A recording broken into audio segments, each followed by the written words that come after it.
Our dearest Heavenly Father, we just come before you now. We just thank you for this time that we're able to gather here and extend it all. We lift up this time to you and we pray that the words that come out of us will reflect our Poamoho who are no longer here, that their spirit is imbued in each and every one of us, and that you may open the eyes of those who need to see, and they can hear our hearts. We ask all these blessings. We pray for those who are still coming here to the meeting, those who wasn't able to be here. We just pray for traveling mercies to and from our destinations. We ask all these things in the name of your Son, Jesus Christ.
Mahalo, everybody.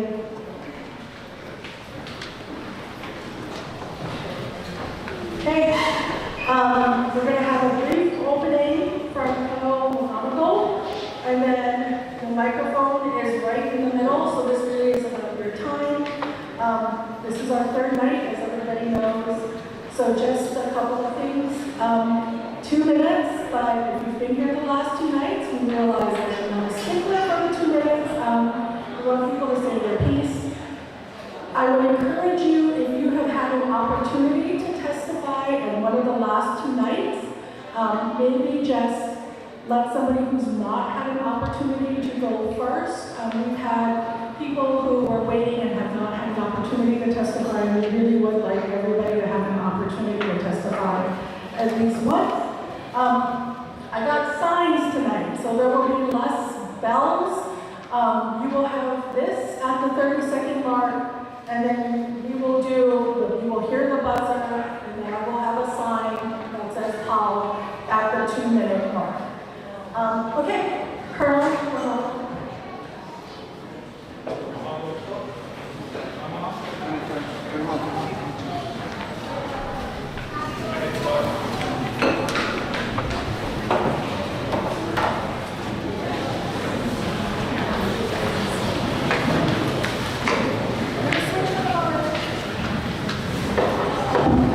All right, mahalo for the opening tonight. Aloha and good evening. I'm Colonel Steve Magano, the commander of the U.S. Army Garrison, Hawaii. I'm responsible for the U.S. Army installations here on Oahu and Hawaii Island. I would also like to take a quick moment to introduce sitting to my left Colonel Rachel Sullivan. My time, unfortunately, is the commander. I'm proud to serve the community and serve the Army, but my time is coming to a close. So Colonel Sullivan will be my replacement, and it's important for us both to be here tonight to hear the community. Thank you for all being here tonight. Tonight's meeting is about hearing your comments on the Army training land retention of state lands at Kahuku training area, Poamoho training area, and Mākua military reservation. draft environmental impact statement. This document was developed in accordance with the National Environmental Policy Act and the Hawaii Environmental Policy Act, and we are following both NEPA and HEPA processes as we complete this environmental impact statement. The Army currently leases 6,322 acres of state land on Oahu, of which 4,390 acres are at Poamoho. These leases expire in August 2021. The proposed action, the Army's retention of up to 6,322 acres at Kahuku, Poamoho, and Mākua is a real estate transaction that allows for the continuation of military activities to include training as well as conservation management of the cultural and natural resources that we have the privilege of caring for and protecting. The Army is not proposing new construction or changes in military training or draft EIS. If the Army does retain the lands where the motocross track is located in Kahuku, the Army will ensure that the motocross track continues to be used and available for the community. As an important step in the multi-year process, the EIS allows us to take a hard look at the environmental impacts of the proposed action. It allows us to be transparent, and most importantly, it gives the opportunity to hear the community's comments and recommendations on the proposed action in the EIS. The draft EIS analyzes the environmental and socio-economic impacts of 3 action alternatives. Those are full retention, modified retention, and minimum retention. The minimum retention alternative applies only to Mākua. The Army's preferred alternative is alternative 2, modified retention at each training area. At Poamoho, the Army will retain 3,170 acres under alternative 2. The EIS also analyzes what is really a 4th alternative, the no action alternative. Under the no action alternative, the current leases would lapse in 2029. The Army would conduct lease compliance actions as negotiated with the state. Furthermore, the Army would no longer have access to those state lands, and training in the Army's cultural and natural resource conservation efforts on those lands would cease. We have posters and members of the EIS team in the very back here in the cafeteria to provide additional information about the EIS. We also have a copy of the draft EIS just sitting forward of the posters. A hard copy is available for review also at the Leilehua Public Library, as well as Kahuku, Waianae, and Hawaii State Public Libraries. You can also download a copy of the EIS from our website. As you may have read in the draft EIS or heard during the 2 briefs to the Board of Land and Natural Resources, land exchange is also a potential process to be used during land retention negotiations that would start after the EIS is completed. Land exchange is not analyzed in the draft EIS, and we are in early planning stages, and the lands to be exchanged have not yet been identified. Any land exchange would be addressed in separate future environmental compliance processes. This meeting is being broadcast live on the U.S. Army Garrison Hawaiian YouTube channel. For those of you who are not able to be here in person tonight, we do have a phone that opened on Wednesday. It is available tonight until 11:59 p.m. You can call 808-515, 808-515-55. Apologize if I can read this properly tonight. 515-5518, and it is also posted. You can leave a recorded message. For those of you that are here in person again tonight, we do thank you for being here and spending your time. Once we start, you can come up to the microphone and provide your oral comments. To ensure that everyone's voice is heard, we'll ask you to take 2 minutes for your comments. You can submit written comments as well. We also have at the back table a written comment stand that you can fill out. And the comment period goes until August 7th. You can also mail, email, or submit comments on the website. And the website, email, and mailing address are located on the flyer that's available by the entrance and at the registration table. Oral comments provided during the meeting will be transcribed, and all comments will be included in the final EIS. Mahalo for your participation tonight. Thank you very much. So without further ado, John, I think you're first. Number 227.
Good evening. My name is Jonathan K.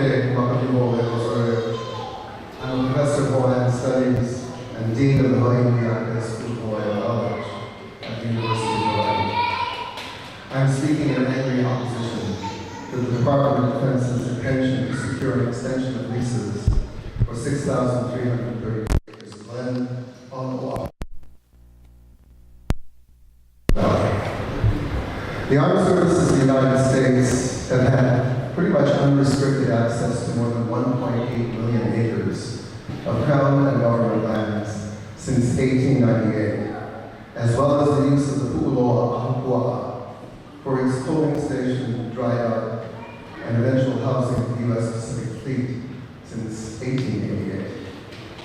The great expansion of U.S. control came as a result of U.S. forces aiding and abetting the coup d'etat staged by about 175, mostly American businessmen and plantation owners, that forced the constitutional sovereign Leilehua to surrender to the United States in order to avoid killing American soldiers.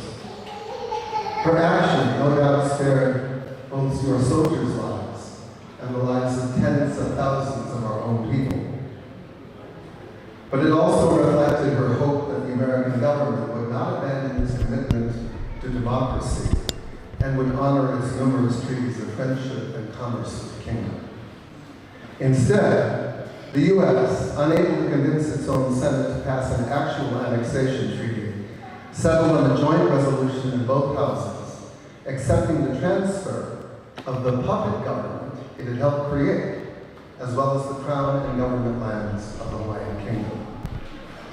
Let us be clear that the colonization of our nation was opposed in writing by practically every native Hawaiian alive in 1897.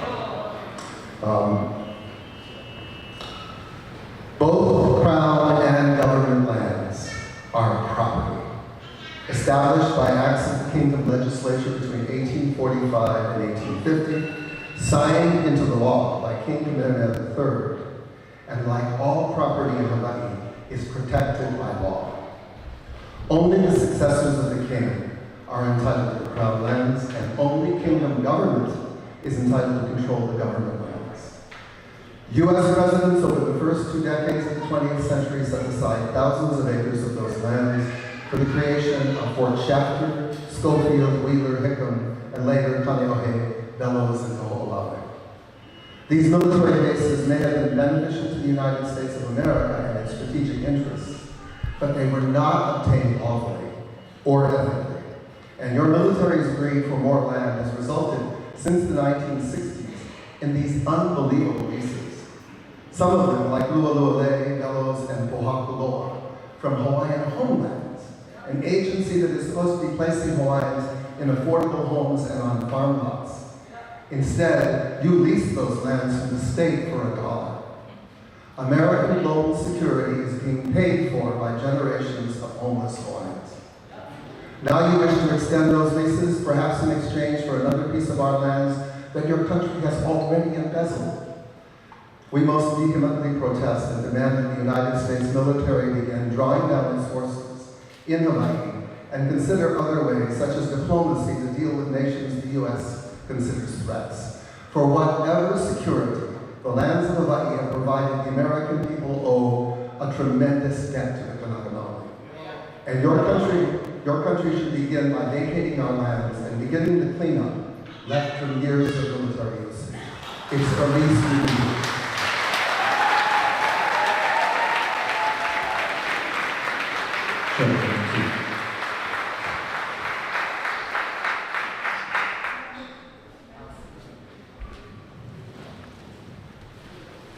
Number 228.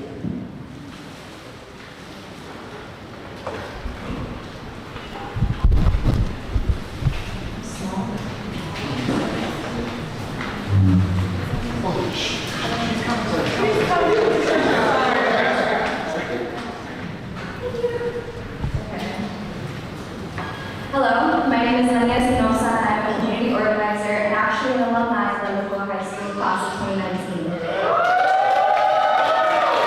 I think everyone who came out to each hearing this weekend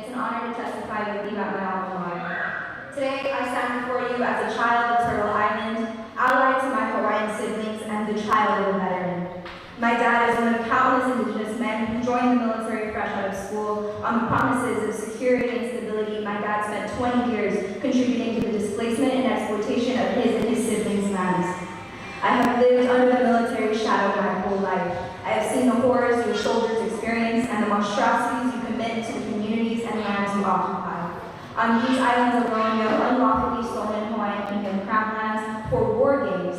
Your soldiers take housing away from local community, and your actions deplete natural resources, directly harming endangered native species and polluting our airs and seas, lest we forget the 19,000 gallons of fuel that poisoned countless local residents only years ago. For generations, you have tried to remove Hawaiians from these islands through violence, pollution, and displacement.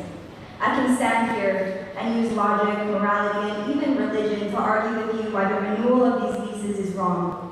From the poisoning of Hawaiians to the destruction of sacred and cultural sites, you use these lands to train. And for what? To train this battle that you created for yourself? I was told for years that my dad was protecting us, but the only thing he did was protect you from, but the only thing he did was protect your colonial violence. We have heard countless reasons why you should not be on these lands, along with your claims of environmental consciousness, need for protection and the like, which are nothing more than weak attempts to shield yourselves from the crimes you commit. We are tired of playing by the rules of your rigged game. We are tired of watching our lands be destroyed and our children killed and displaced at your will.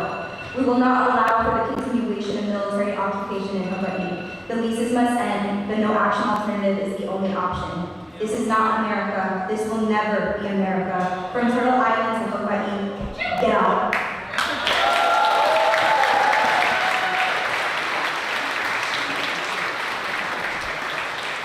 We're going to change for tonight. When you come up to the mic, please state your name, just so we can.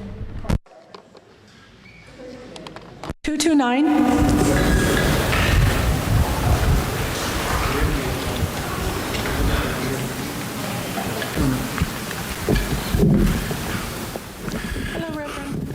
Hello, good evening, Colonel Cleo Patterson. I'm the priest at St. Stephen's Episcopal Church, just up the road, and so this is really close. I was born in Leilehua, right around the time of the Korean War. My father was a soldier at Schofield, and for the last 10 years, I've been on the Native Hawaiian Advisory Council, and it's been very important to be there, to be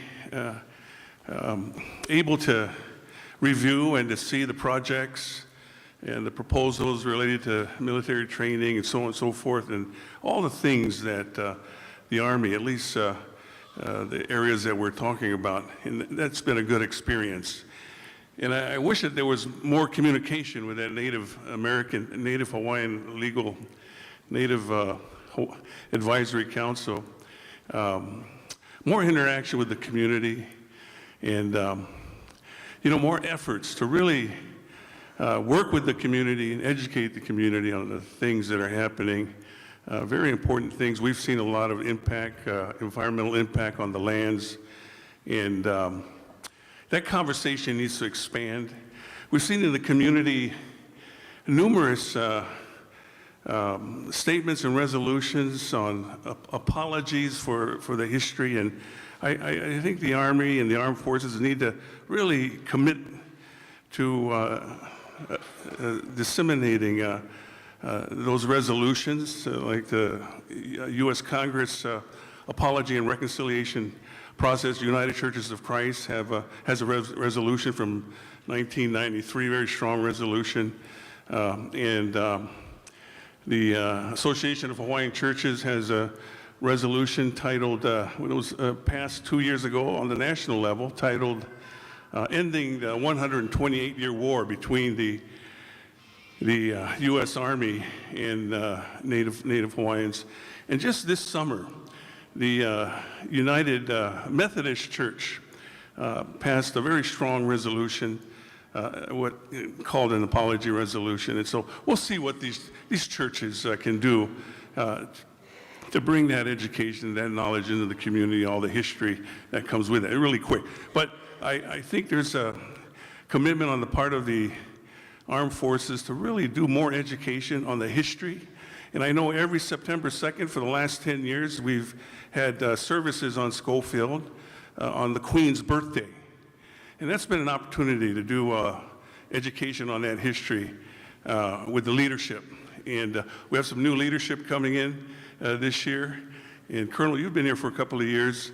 You've also come into the community and have attended some of the reconciliation services on January 17th. Hopefully, we can have somebody join the Peace March and learn a little bit more about that on January 17th as well, just a little bit. But I have a member of our church who's here today. Where's Rebecca? And she's with the Gaza Coalition and has words, and I thought I'd yield some time to her to just say a little bit about what's happening in Gaza. And Hawaii has been associated, compared to the Palestinians for many years. And I'm just going to give her a little bit of time to talk about what's going on. Hi. So that's fine. Please state your name, and then please try to keep it to 2 minutes, because you were past the time.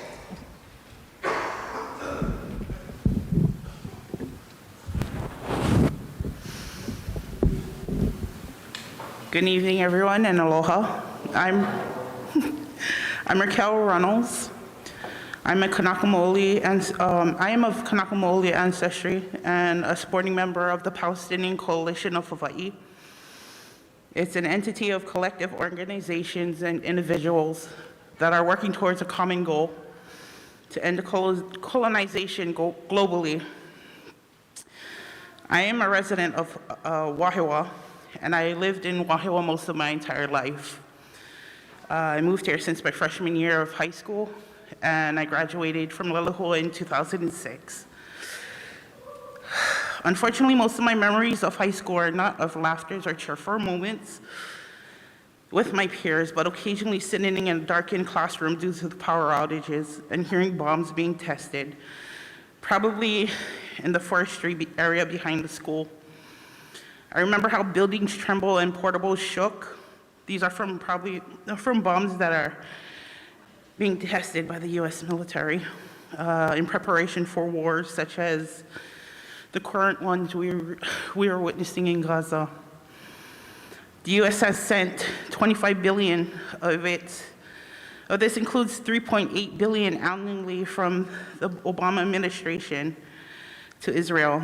And these are taxpayers' money that could have gone to our ailing communities like Lahaina, yet is going towards aiding settler colonies and displacing indigenous Palestinians from their homelands.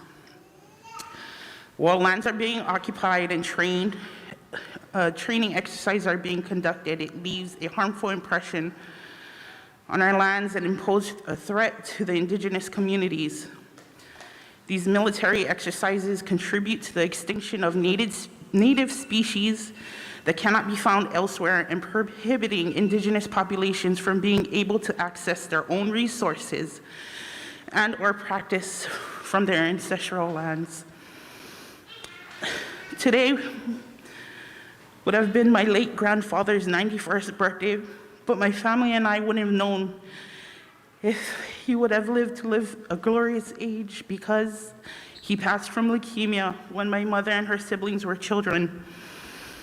My grandfather was a part of Operation Wigwam, which remained classified for 20 years. It was a single underwater nuclear test that depth charged a bomb 600 meters deep to determine the vulnerability of submarines to its nuclear explosions. The Centers for Investigation report found that nearly 40% of the interviewed Operation Wigwam veterans recall having no radiation detection badges during the nuclear tests.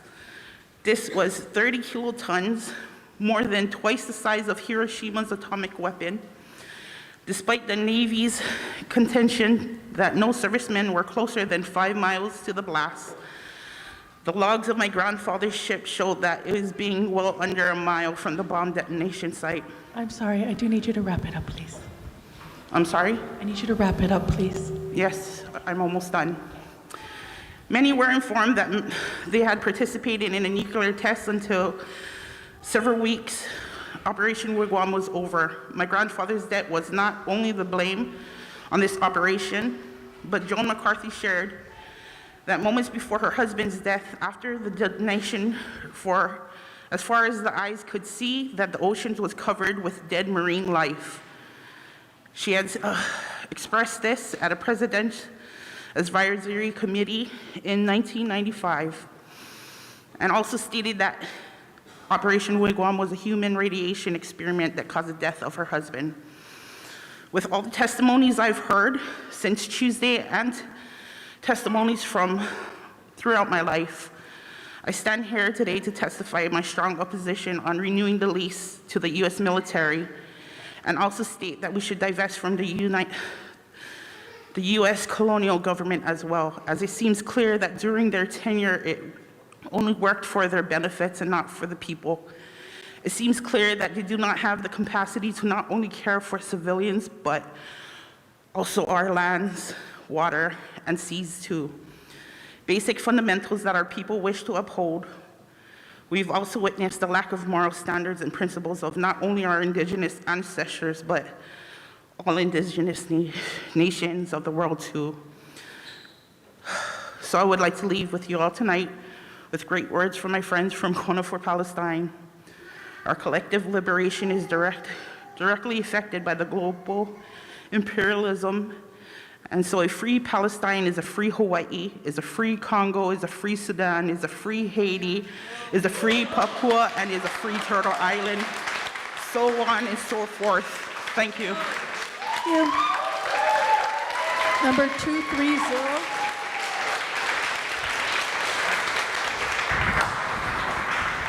Jamaica, is that you? Okay. He's wiping it.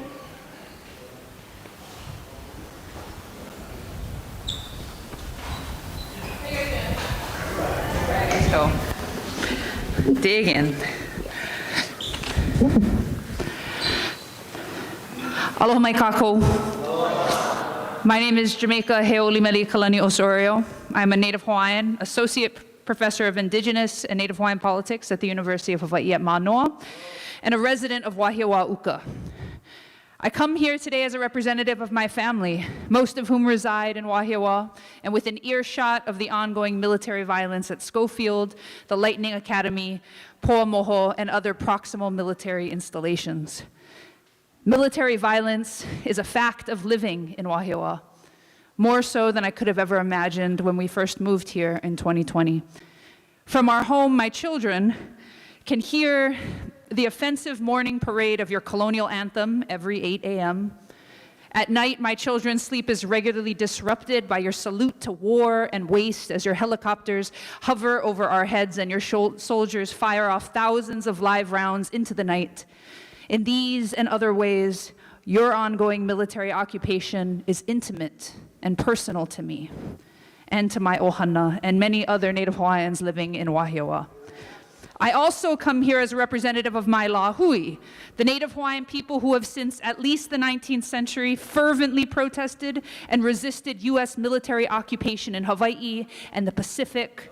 I join the generations of Kanaka who continue to fiercely protest ongoing American imperialism in Hawaii and the use of Hawaii as a staging ground for the expansion of U.S. empire. In this moment, I am particularly concerned with the way weapons training is facilitated in Hawaii in support of ongoing genocides in Palestine and West Papua via the RIMPAC exercises and other international cooperative military operations. We are unwilling to stand idly by while these genocides become a material legacy of our people, our land, and our kai. Therefore, today I add my testimony to the thousands who have come before me calling for a demilitarized Hawaii and Pacific and a return of all stolen Hawaiian Kingdom and government lands, regardless of whether or not that theft took place via seizure, lease, or executive order. There is no process of evaluation at the disposal of the state or the U.S. military that can assign a numerical value to what these lands mean to our people. In addition to being our kingdom and government lands, these aina are our relatives. Our people have endured nearly a century of extraction, testing, dumping, and shelling on these sacred lands, from the devastation on Koho'olave to the ongoing live fire training at Pohakuloa, the scars left on our landscape, the fractures in our precious watersheds, and the contamination of our sacred waters and soils is the only legacy of the U.S. military. There is no fee that you can pay to balance that expense. There shall be no retention. The only appropriate response is the full and final return of our aina. That the Department of Defense chooses to position this ongoing military occupation as being in service to our security is laughable. The U.S. military presence in Hawaii has only ever brought increased economic, environmental, intimate, and political precarity to our lands and peoples everywhere. We find vulnerability in Hawaii. We find the U.S. military and his operations at hand. From the increased violence experienced by wahine, mahu, and trans people, to the deposits of depleted uranium at Pohakuloa, to the poisoned aquifer on Oahu, to the outrageous rising cost of living causing many of our people to leave the sands of their birth, or the ongoing threat of foreign attack on Hawaii, each of these are examples that are indicative of the ways Hawaii's genuine security is neither a priority or a possibility under U.S. military occupation. To add insult to incredible injury, these processes of retention are nothing more than a performance meant to assuage public support for a modern land grab and further assault on Hawaiian sovereignty. The simple truth is, there is no difference between the lands controlled by the U.S. government, including Pearl Harbor, Hickam, Shafter, Schofield, Wheeler, and Kaneohe, and the 1.4 million acres of land under DLNR's administration. All these lands were stolen from Crown and government lands to which neither the U.S. nor the state has title. For the military to be offering a swap of any of these lands is a simple sleight at hand. While imperialism, colonialism, and empire building is your mission and legacy, we refuse to continue to be made pawns in a game that sacrifices our aina and our keiki to irreparable harm only for you to train your soldiers to take your death-dealing missions abroad in our name. You do not belong here. This is not your land. You have no lands with which to legally swap in order to retain these leases, and we will not acquiesce to your twisted charade of condemnation. Hawaii is a healthier, safer, and fuller place without you here. It is time for you to pack up your things, clean up your messes, and leave our home for good. Thank you.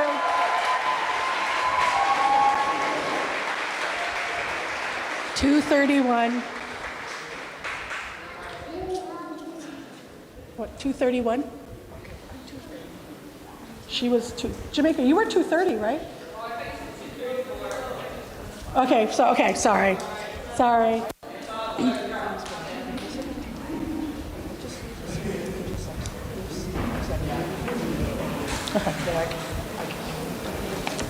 Okay. Sorry, so Jamaica was 234, and then Llewellyn's gonna be 230. Okay.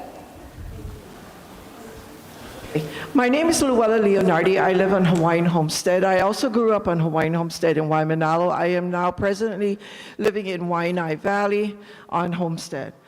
The first thing I want to talk about is my grandfather, Orlando Auld.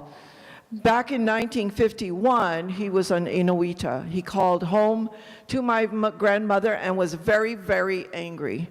What he was angry about is he was witnessing some of the 64 nuclear bombs that was being done there. So he called home to my grandmother and he asked my grandmother if anybody's pregnant. And my grandma said yes, too. And he asked my grandmother to name 2 children, one Marshall, which is my brother, and the other one Kwajalein, so that we never, ever forget about nuclear war.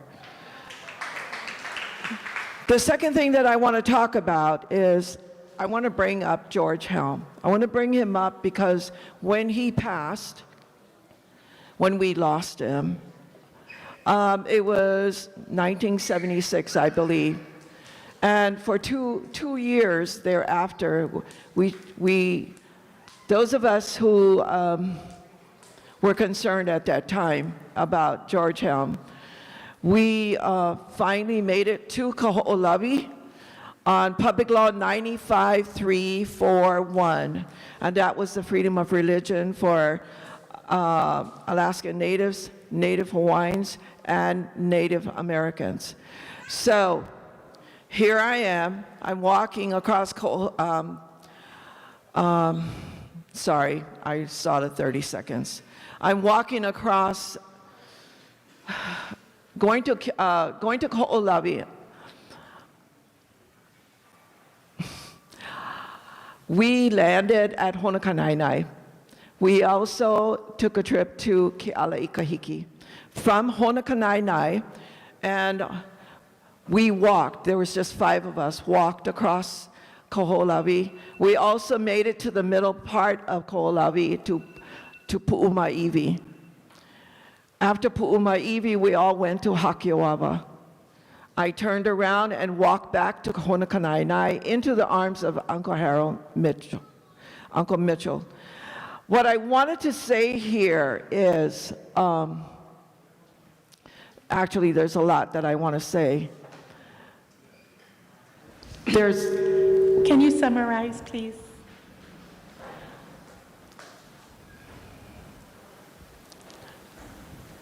I like the name POW. It's really good. Thank you. Thank you very much. Thank you.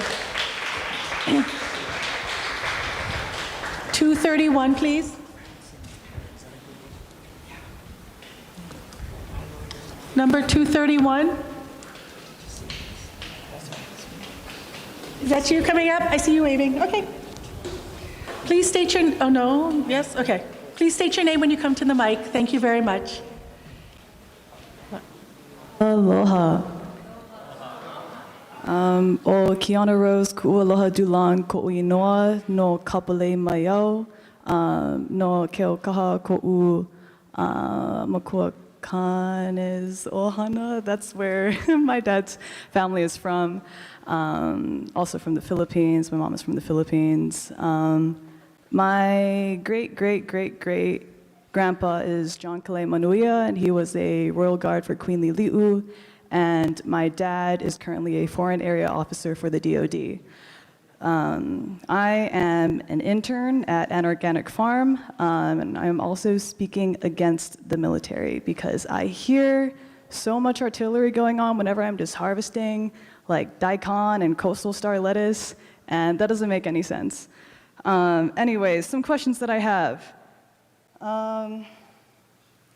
What amount of money is being given to the people on the Board of Land and Natural Resources, who are the accepting authority of this proposed action? Do your readiness and environmental protection and integration grants provide enough money to undo or offset the damage done by your training activities, or do they just justify your continued abuse and degradation of our aina? The National Environmental Protection Act requires that the federal government to use all practicable means to create and maintain conditions under which man and nature can exist in productive harmony. But what is harmony? In table 3.59 of the EIS, it says continued loss of aina represents a Continued loss of aina represents a disproportionate and a long-term significant adverse impact on communities with environmental justice concerns. Do you know what aina means? Aina refers to the reciprocal relationship that humans have with the land, not live fire training or maneuvering exercises. After listening to just a fraction of the testimony, I got chicken skin or goosebumps. And was moved spiritually and cannot imagine to continue the process of renewing these leases. So my last question is, do you have a heart? Mahalo. Thank you very much. 232.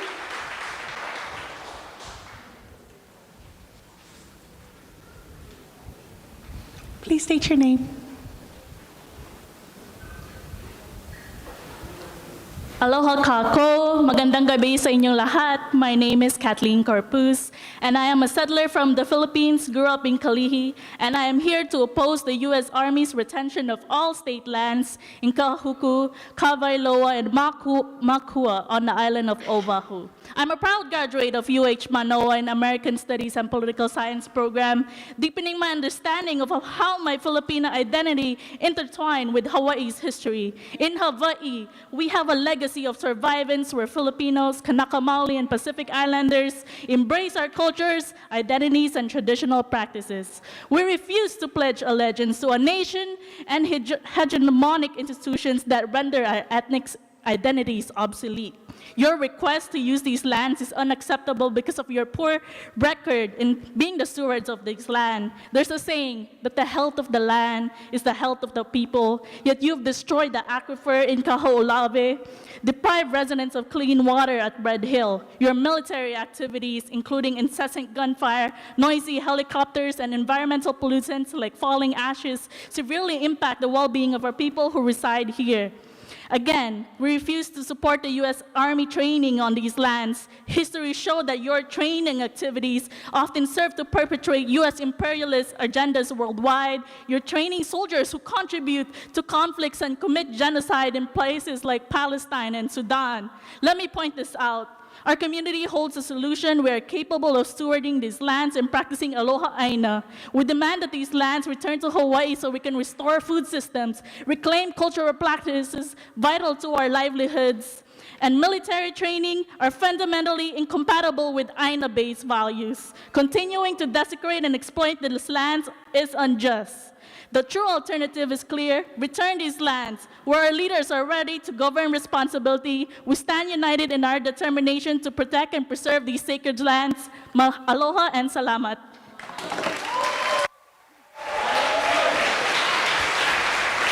$233.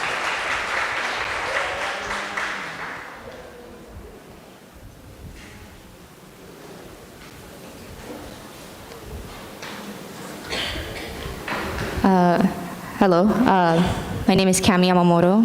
I have lived in Wahiawa my entire life. I'm fourth generation here. My mom's right over there. And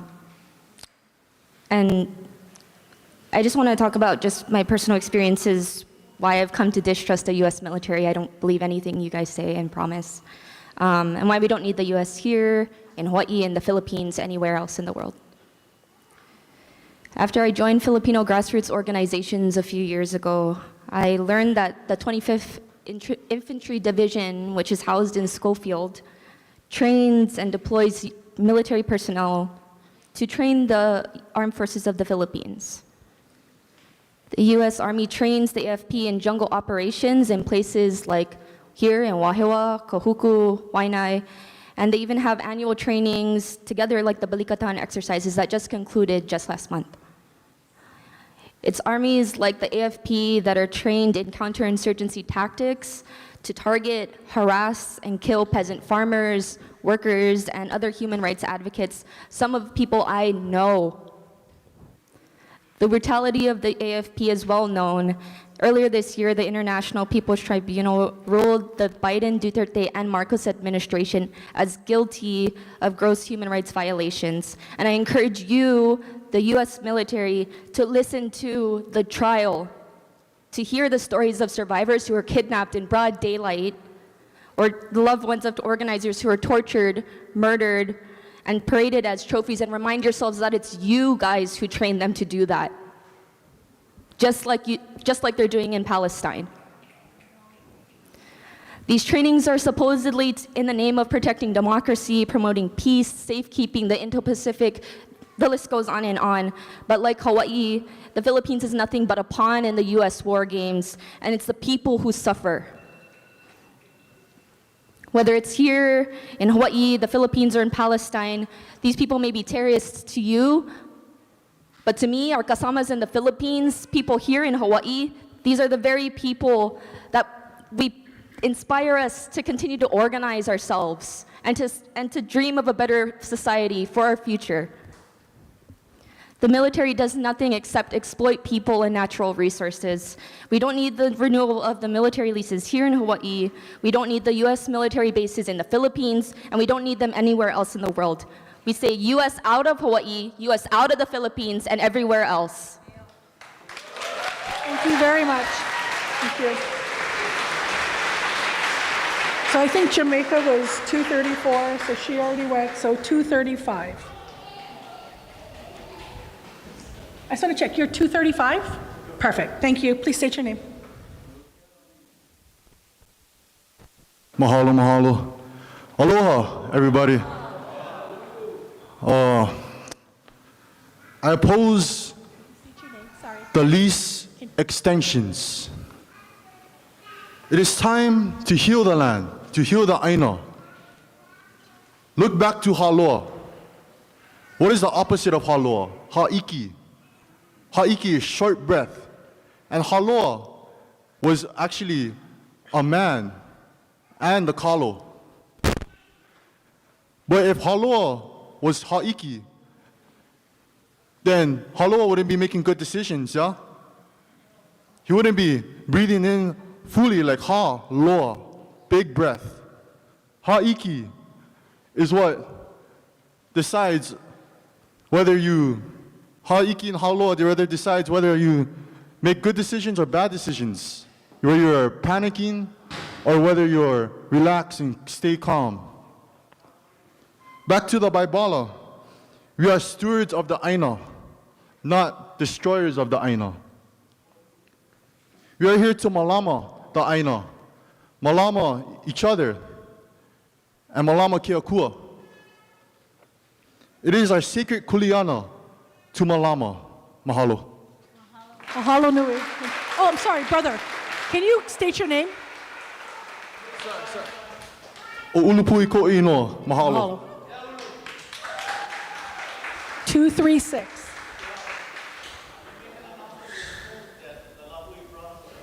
We brought food too. There's food in the back. Coco Oho would like me to let you know. There's food in the back. There's food in the back. Yeah.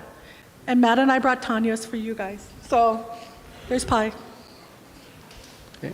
Aloha kako, wahewa. My name is Kyle Kajihiro from Mo'ili'ili. Tonight I want to talk about the process, flaws with the process. And in order to meaningfully participate in this EIS process, we need access to information, we need transparency, and there's some critical information that we haven't been able to get. So in 2017, I submitted a FOIA request for the final traditional cultural places study ethnographic report for Mākua. I think this report is relevant to assessing whether Mākua is eligible as a traditional cultural properties site. It's been over 7 years, I haven't gotten the report, Colonel. I don't know where you folks file this stuff, but I'm beginning to think that it's sort of the pattern that happens. In 1977, Marion Kelly did the cultural history report for Mākua Valley.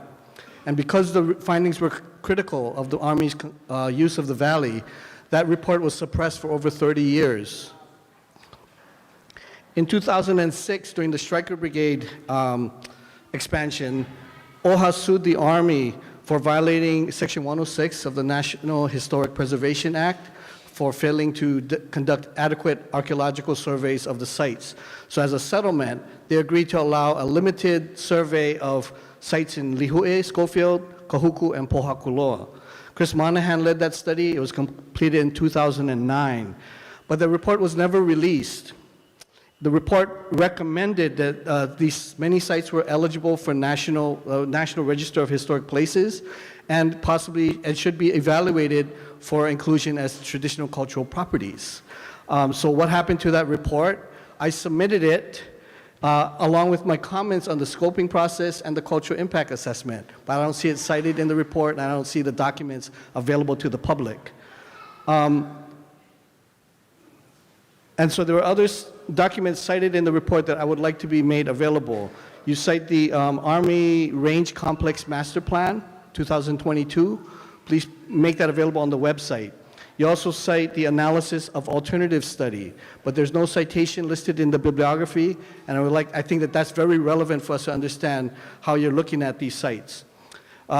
There's a moratorium on major land acquisitions for the DoD, and so you had to request a waiver which was submitted in 2017. It's listed in the citations, but I've requested it through FOIA and I have not gotten it over several years now. I requested it on the Pohakuloa EIS.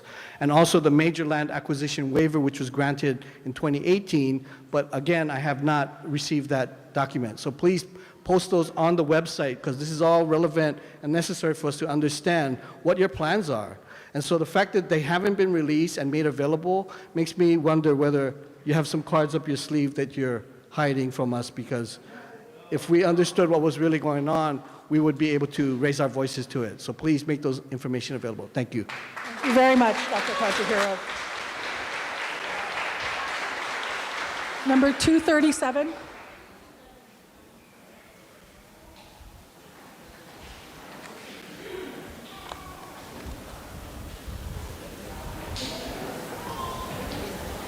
Ana ike aloha kako. My name is Bronson Azama. Hail from the Ahupua of He'eia, so on the windward side of Oahu.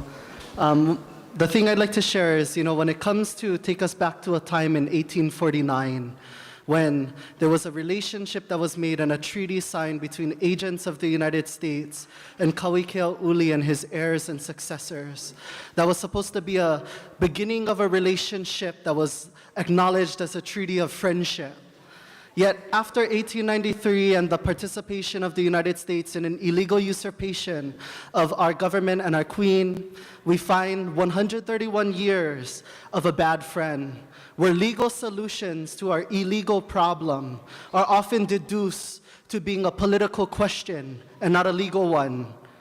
When it comes to that relationship and that beginning of the crime that resulted in the beginning of a tarnished legacy pollution of not only our environment, but also the geopolitical status that's happened across the world.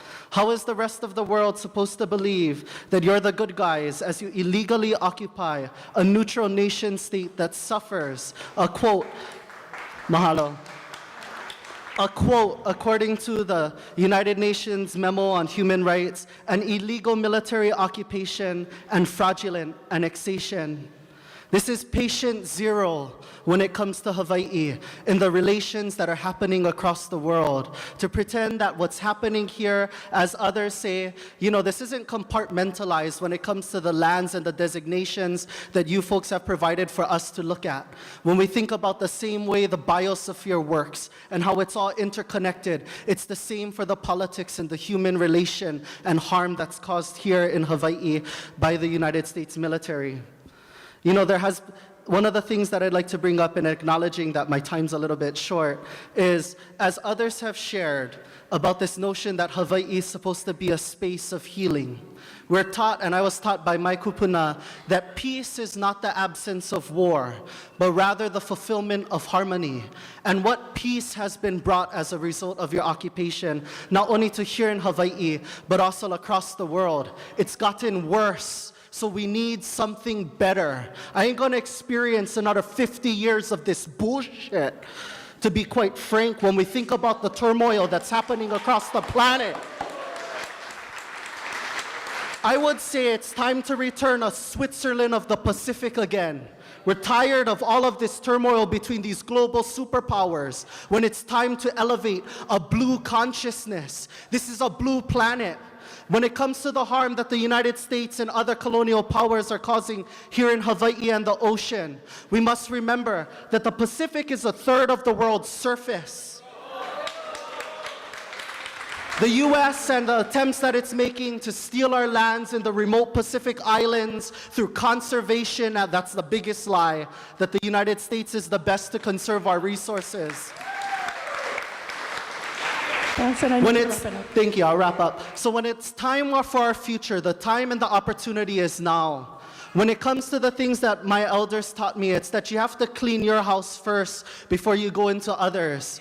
And when I look at the house that's happening on the continent, where geopolitical relationships and not to mention its own domestic problems are seemingly risky by political speeches made every 4 years, I think there's an opportunity and there's a need for the return of self-determination by the people of this place. In the words of Uncle Hank Fergestrom, which I'll close on, show us the treaty, because we're not going to pretend that these processes, mahalo, because we're not going to pretend that these processes are supposed to be legal. As others have said, it's a seemingly charade. But I still believe there's an opportunity for people to do good things. And I hope that you folks can do the right thing and that we free Hawaii. Mahalo. Mahalo nui. Number 238. 238. No one? Very well. Is that you? Okay. Please state your name. Thank you. Hello, my name is Micah Benovitz, past president of the Waiwa Community Business Association and current board member. We have represented the Waiwa community and the businesses that are the neighbors of Schofield for almost 90 years. This community and the military have strong ties. For example, the Waiwa swimming pool was the first swimming pool in Hawaii that was public, that the U.S. Corps of Engineers assisted in building 75 years ago today. The World War II veterans funded the pool in appreciation for the support of the Waiwa community when they served overseas. There are 21 names at the pool of those killed in action from Waihua. A majority graduated from this school who gave their lives a sacrifice for freedom. About 30% of the students that attend this very school have parents in the military. When the 25th idea was deployed in the early 2000s, I remember Waiwa turned into a ghost town and many businesses struggled.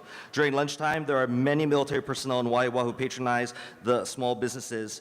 One of the fears is that the military downsize will greatly impact the local businesses in Waiwa negatively, as well as our national defense efforts. The U.S. military uses these training facilities to be combat ready and ready for humanitarian crises such as natural disasters or man-made.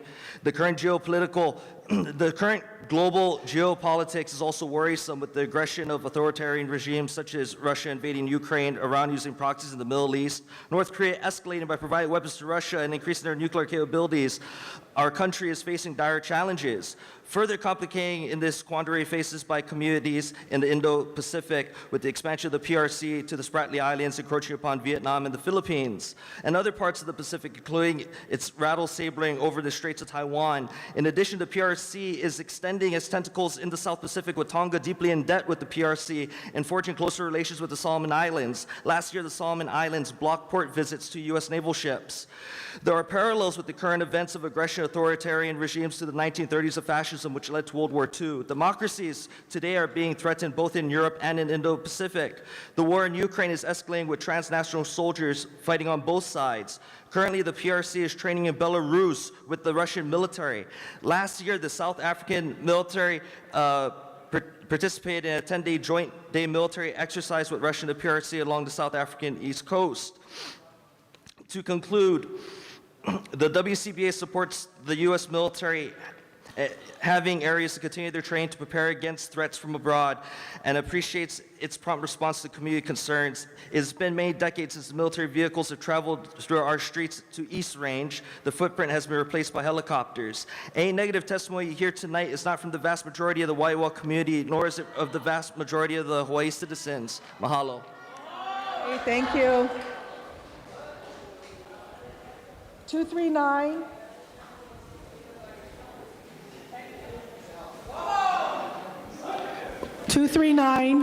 Oh, okay. Oh, sorry. Go ahead, Malik. All right.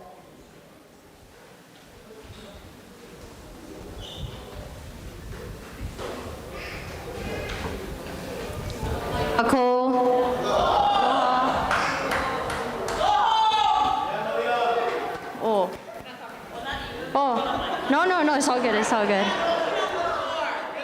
Ayo. I don't have written testimony prepared, but Heoli signed me up because we have to testify these days. I joked on the way here saying, isn't this a great family outing? When in fact it's not. It's raining right now, and I want to ask, do you know the name of this rain? Her name is Kuahine. Can we all say Kuahine? Her more harder sister is Ula Ula. The winds that come and bless these lands, that come and give us this beautiful, nice Olu Olu AC, comes from Mount Ka'ala. And in that way, we are connected to Waianae, right? Her name is Waikoloa.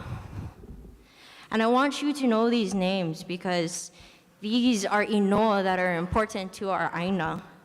The inoa that bless our lands, the ua, the makani.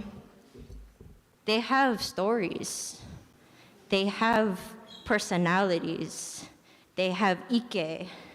They have stance.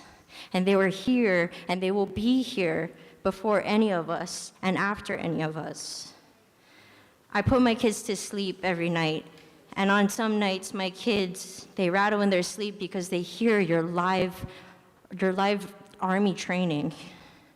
They hear your bullets going off, your bombs going off.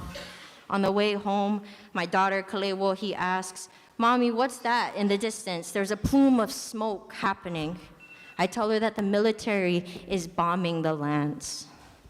And I want to ask you, how can you wake up every day thinking that you are doing something great? This is the biggest military discount I have ever seen, $1 a year. Kama'aina will never get discount like that. Not for an aina. And you guys go to sleep every night thinking, I'm a hero, and I should get military discount wherever I go. Aware. Okay, Lahui, I want you to be quiet for this one. Sir and ma'am, what are the names of the rain? Without looking at your notes, what are the names of the rain? Aware.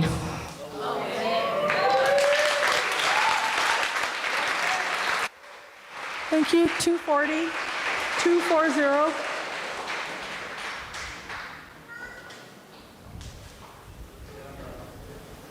Aloha kākou.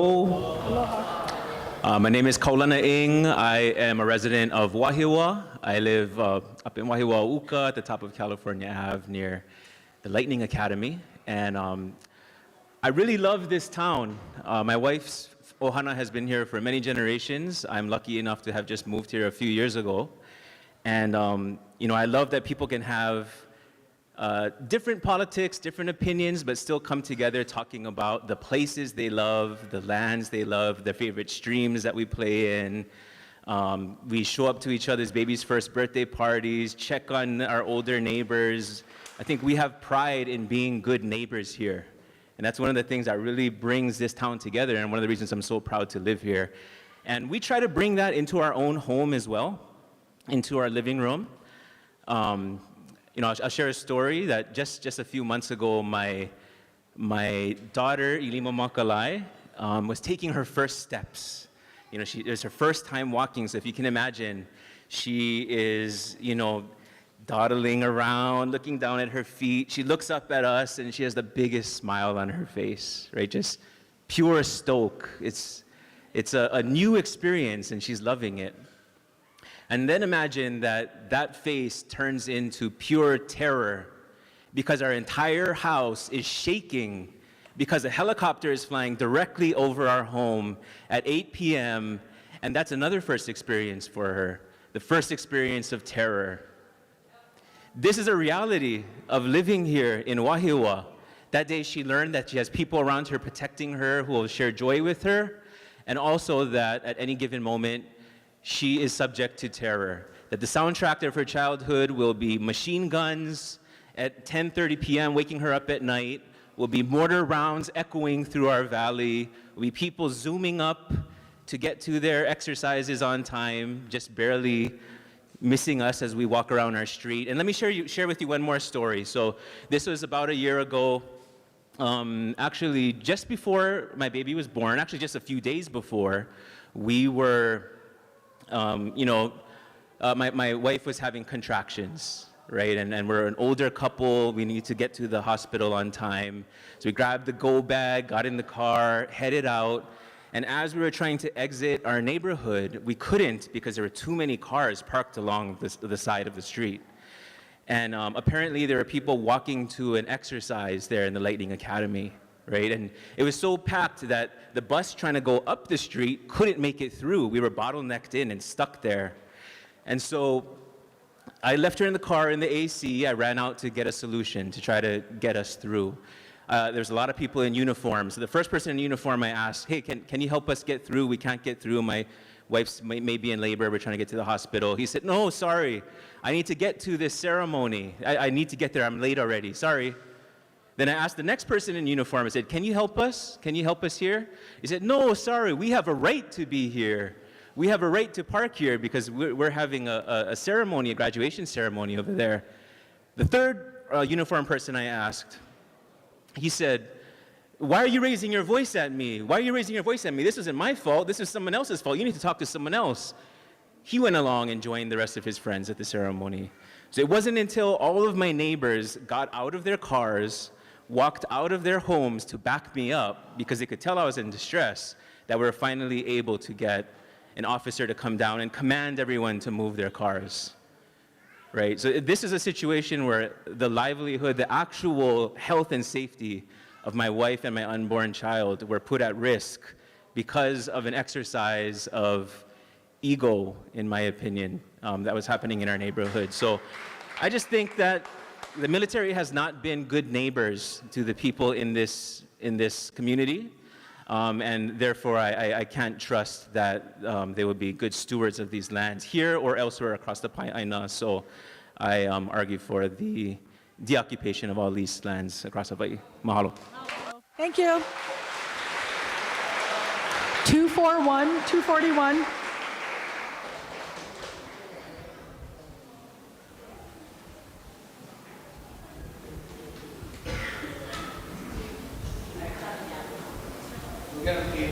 Aloha, I'm known as Sweet Tea.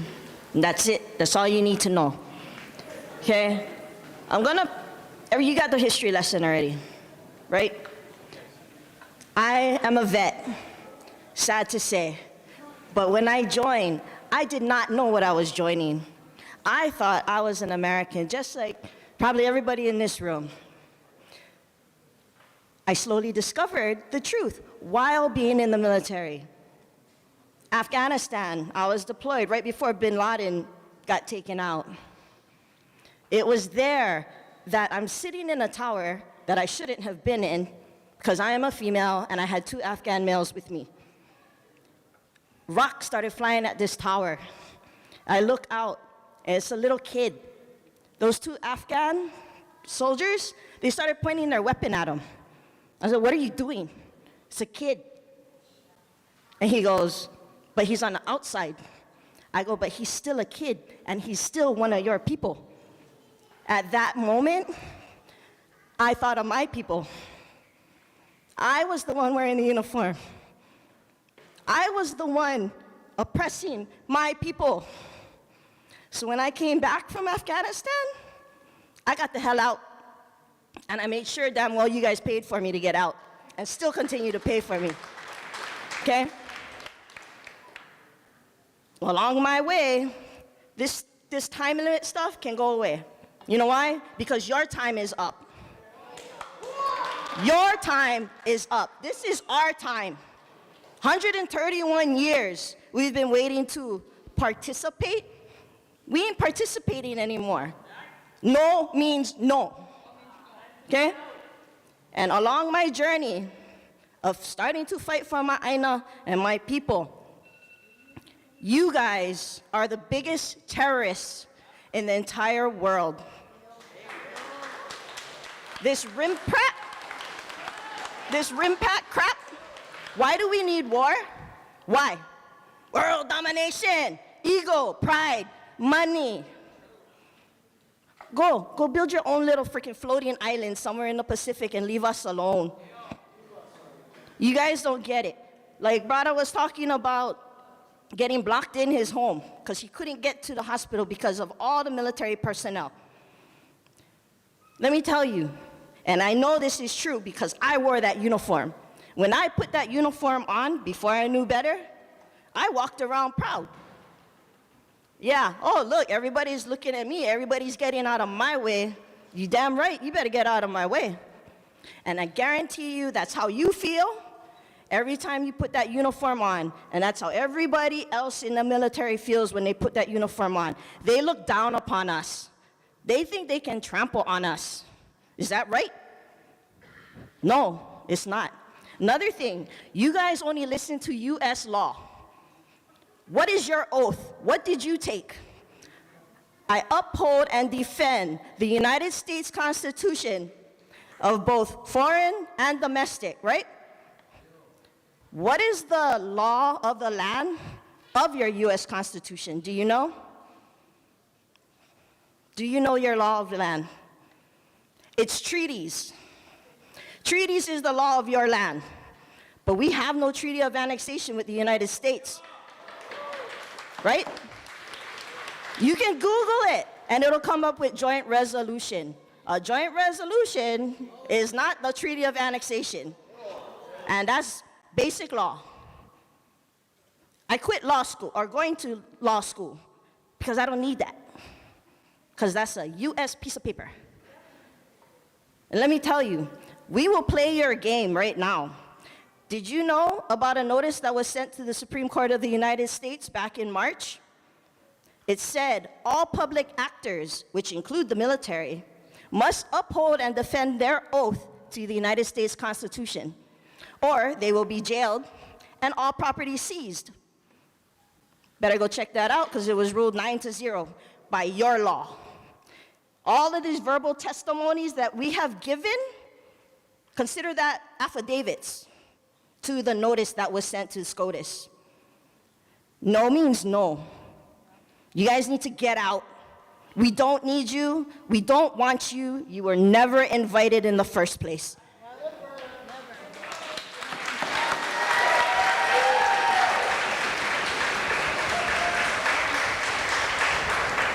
So I do want to ask again, if you could try to stick to the 2 minutes. We have at least another 40 people, and we do want everybody to have an opportunity to testify at least once.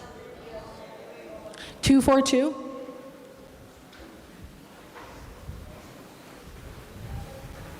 Is that you? Okay, sure. If not, it's Andre now. Are you sticking to your 2 minutes, Andre, or just? Okay. Try your best. That's all I ask, Andre.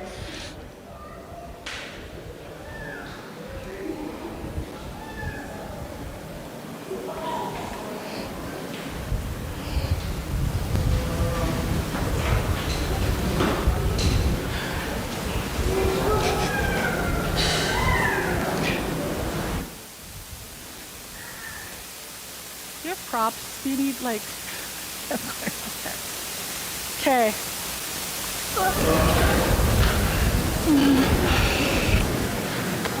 Okay. Test one. Aloha. Aloha. Aloha kako. Aloha. My name is Andre Perez. I live in Waiava, Pearl City, on the shores of Pu'uloa. Not Pearl Harbor, Pu'uloa.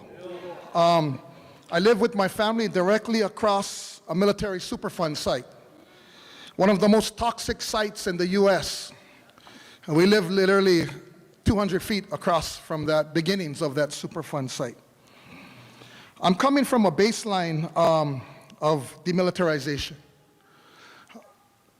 Now we have an excellent opportunity to demilitarize Hawaii. We must reduce the military footprint and impact to our land, water, and people if our children are going to have a future. Red Hill has taught us that. The PFAS chemicals that were discovered in our water systems has taught us that.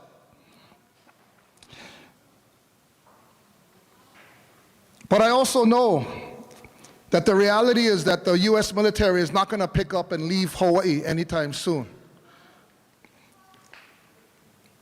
We're dealing with power, and the truth means nothing to that kind of power. So I'm coming from a position of attainable, achievable demilitarization, which means reducing the military footprint and impact to Hawaii, our land, water, and people. To be clear, my politics, my personal politics, and my family, we are for total deoccupation, restoration of the Hawaiian Kingdom, independence and sovereignty. But I'm going to speak to this process, this occupied process. The military have been horrible stewards of our land, horrible neighbors, as we've all heard. The military has historically raped our land, water, and women.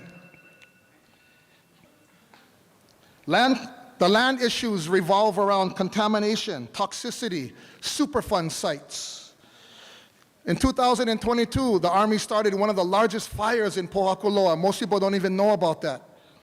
2022, late July, RIMPAC started a fire at Pohakuloa that burned approximately 30,000 acres, including 3,500 acres of sensitive critical habitat. That is military stewardship of our land. That's what it looks like. This is nothing new to us. Water. We all know the Red Hill story that has been an issue with outcry for decades. And only when the fuel came out in the faucets of military housing was there action taken. So we have this banner here up on the wall. This is my organization. The U.S. military cannot be trusted with our land and water. You have demonstrated that time and time again. I'm a vet. I served active duty for 8 years. I got out in 1996. I was stationed in Florida, Korea, and here at Wheeler Airfield. So I'm speaking from experience in the military and how the military operates as one of the worst contaminators in the world. Our people here in Hawaii, we're tired of your war noise. We're tired of gunfire training, whether live or simulated. We're tired of bombs and explosions in our community. We're tired of low-flying helicopters over our community. And I want to share some of that with you. If you give me a moment and I'll wrap up, Kehau. Go ahead, Andre. I'll share some of that with you. To the people, to the community, to the Hawaii community in this room, how many of you can hear this noise that I'm about to play? You can put your hands down. This noise that I'm about to play from your homes, from the sanctity of your own home. Yeah, I want to play this. One moment. Here we go. Yeah, this is antiquated military traditions that mean nothing to us. Means nothing to us. It's noise. It's war noise. How many of you can hear this from your homes? Raise your hand. Raise your hand right now. This is antiquated military traditions that have no meaning to our community. But we're subjected to hearing this war noise every single day from the privacy of our homes.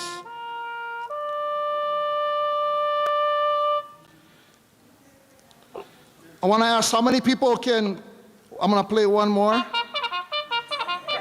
Got it. Imagine you got to hear that. I'm going to play it one more time. If we got to hear it, you got to hear it. We don't want to hear that no more. We're over it. And you know what? This is something that you guys can fix. How many in the room can hear this from the privacy of your homes? Every day. I have dozens and dozens of video of low-flying military helicopters over my home where I live. Every single day. Every single day. How many of you can hear this from the privacy of your homes? This is what I hear from my home where I live. This is what many people hear. We're tired of your war noise in our community. We're tired of the impact of U.S. militarization, militarism, and occupation of our home. We're tired of it. We live next to this, Waimanalo. Ever been at Waimanalo at night? Bellows, marine training, amphibious training. This is what it sounds like in the second most dense population, Hawaiian population in the world. We have to hear your war noise, and we're tired of it. We're calling for the Board of Land and Natural Resources to reduce the military footprint, reduce the noise, reduce the impact to our community. And we're going to organize, and we're going to fight. This is just the beginning. You will see us on the streets. You will see us occupying the entrance to military bases. We are going to organize and we are going to resist your occupation, your poor stewardship, your contamination of our land, water, and people. You will see us for the next 4 or 5 years. You will see us because we're going to resist. We want a demilitarized Hawaii and we want it now. Mahalo.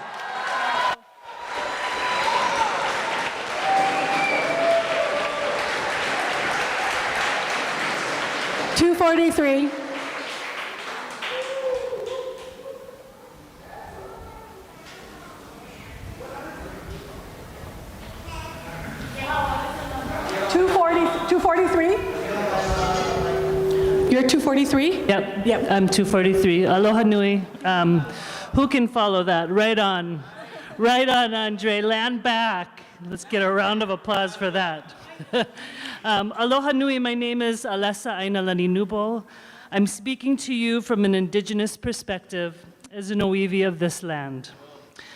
This ongoing desecration needs to end, and I oppose the lease extensions.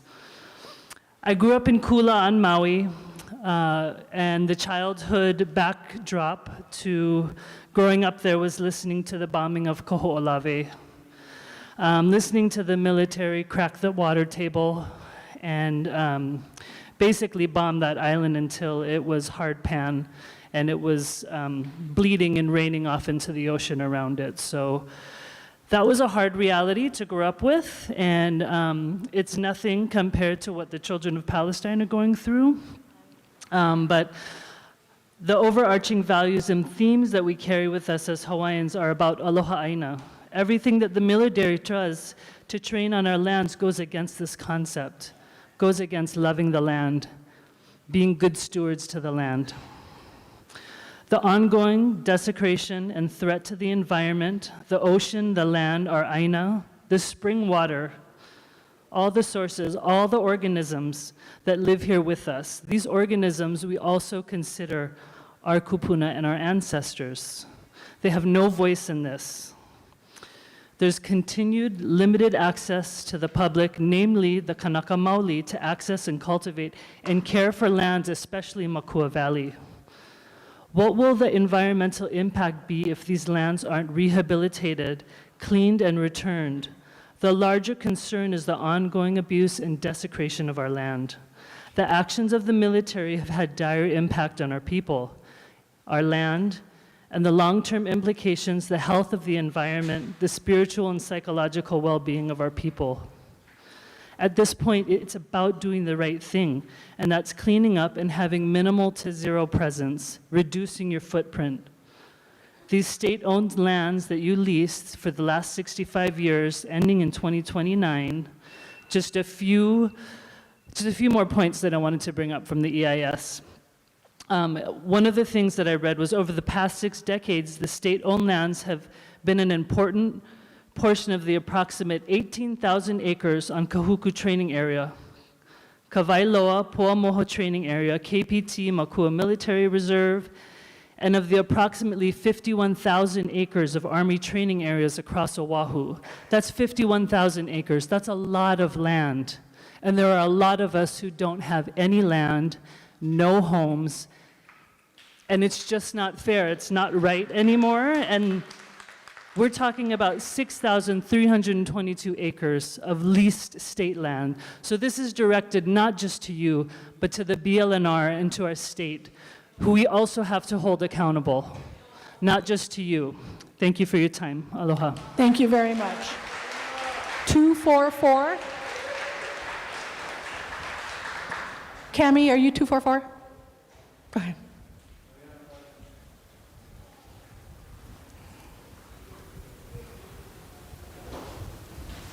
Aloha mai kākou. Aloha. My name is Camille Kalama. I live in Waiava, in Pu'uloa.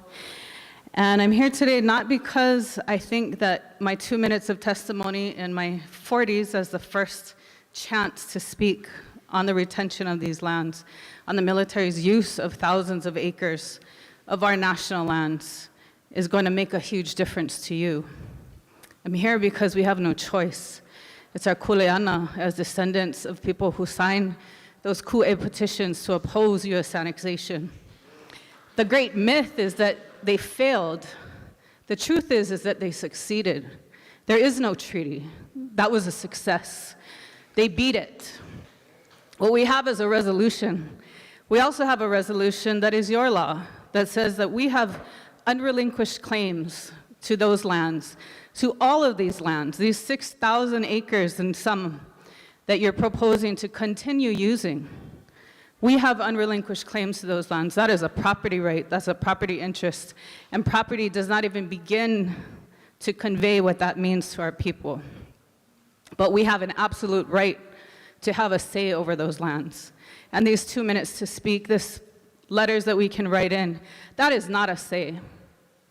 Consultation, listening, that's not decision-making and power over what happens to these lands that are part of our future and our Keiki's future.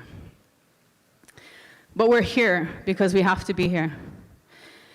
And I will say that these studies that you've produced, despite over 1,000 pages, they tell us almost nothing. And I say that with all due respect. They don't tell us where we're at now. What have you done in the almost 65 years that you've been using these lands? What is the condition that they're in? What needs to be done to bring them back to where you were when you started? This is not a true assessment of the impacts if we're starting from today and saying we're just going to keep using them, and so therefore there's little to no impact. How is that a study? How is that a real impact analysis, and how does that inform any decision making going forward? It doesn't. It tells us that all negotiations over cleanups are going to happen after this is done. What is this going to tell us about them? What is this going to tell the decision makers about them? What does this tell the Board of Land and Natural Resources, who is now entrusted with these national lands of our people? What does it tell them? It does say in the summary that the use is consistent with state and federal laws. Well, how is it then that it says right in your documents that it's not consistent with the state land use laws? That's the laws we're living under right now. Those are the laws in power. It says explicitly they're not consistent. They're considered non-conforming uses. Why? Because the people of Hawaii have said that these are conservation lands. These are agricultural lands. In other words, these are lands that are important for food, for cultural use, for preservation, for natural environment, for really the future of our planet and our people. And so absolutely not. Military use is not an allowed use. It's not a compatible use, and it's not compatible with the national lands for Native Hawaiian people, the values that we hold, and the legacy we want to see for our keiki. I don't want to see my 16-year-old who lives right now across from that noise that you just heard on the speaker. Part of the reason I had trouble making my testimony today, because I was trying to work listening to that. It was so loud, I thought someone was knocking on the door. I don't want him to be in his 50s, in his 80s, when he gets his 2 minutes to speak about these lands that are part of his heritage. Bottom line is, all the military uses, we can't consider them piecemeal like this. You have Pohakuloa training area considered under a separate EIS. You have Oahu under a separate EIS. You have, I'm sure, Barking Sands is going to be under its own EIS process. Where is the study that assesses all the military impacts in Hawaii? Where is that? What do we know about that, and when are we going to have that? That's the problem. The bottom line is we want our lands back, and we want them now. Mahalo.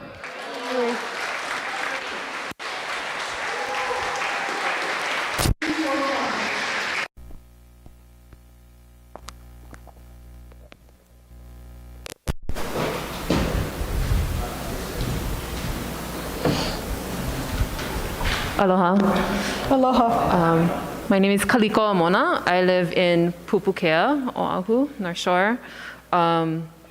And I'm here tonight also in opposition to the Army's retention of the lands in discussion tonight and all lands in Hawaii.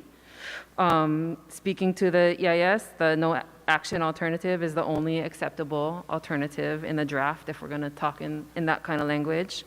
I'll be sending in written testimony, but just sharing a portion of my thoughts tonight and really getting back to like the theme of the last few testimonies on sound. Living in Pupukea, where my 3 kids were born, from little, like these babies, I've been subjected to that the sound of that gunfire, the explosions, the bombs, the war noise.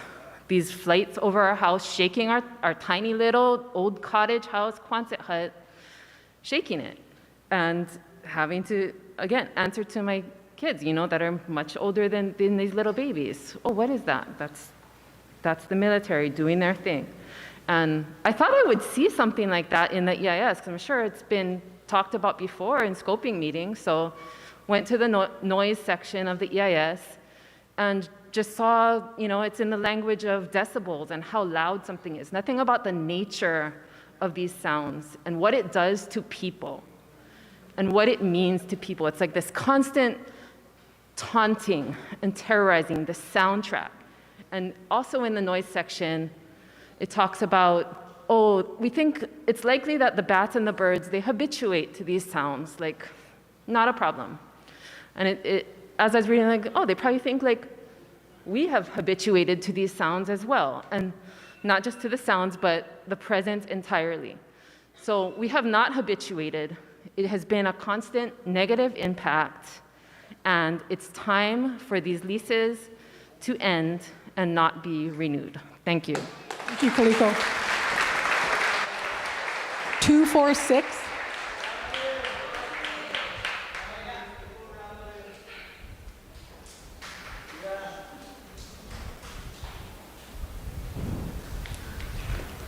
Aloha, my kako. Aloha. My name is Rihanna Lei, and I just wanted to come up here and let you guys know that we don't need the military here. A few months ago, it was career day for my school. I remember Hawaii Peace and Justice was one of my career choices, and they wanted us to share our thoughts about whether the military is helping Hawaii or not. This topic really had me think about all the damage you guys have done and will continue to do if you guys stay here. All you guys do has destroyed our land, our people, and our culture. I want to know what goes through your guys' head when you think about us Kanaka. Why do you think it's okay to continue to destroy our home? You guys need to understand that this isn't America. We have our own culture and our own language. It's sad how rare it is to hear Hawaiian language being spoken in Hawaii. Our Kaipuni schools value the language and the practices of our kupuna. How do you think my kupuna will feel if we allow the people that overthrew our kingdom to stay and continue this hewa? Here I am as a descendant of these kupuna to stop this. Mahalo. Thank you very much. 247. Oh, sorry. 247.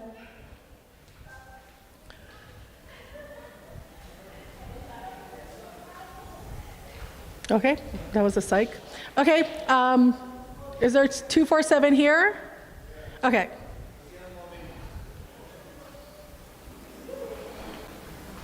Aloha, mai kako. Aloha.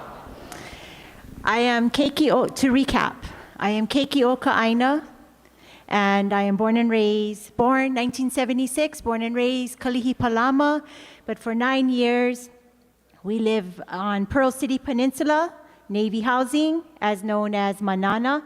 And what Andre Perez shared, I hear that every morning, every evening, from Pearl Harbor through our big speakers, the giant voice.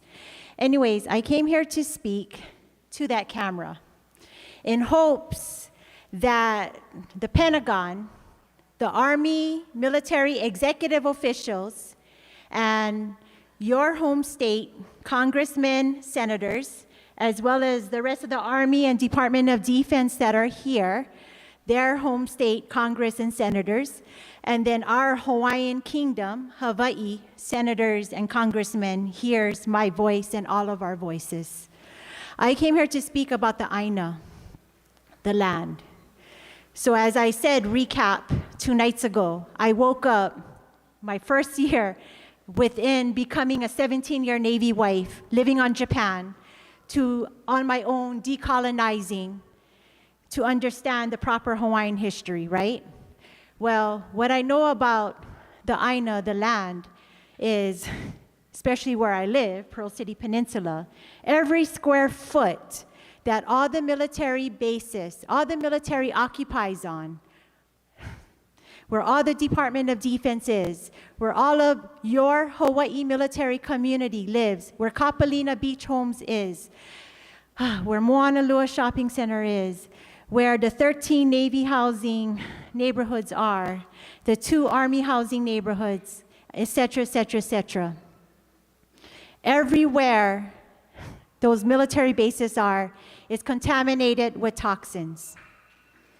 For 32 months now, 32 months, me and my ohana in our home do not use our tap water, which is the island water, Waiava water. It's because the pipes are contaminated with the jet fuel JP5.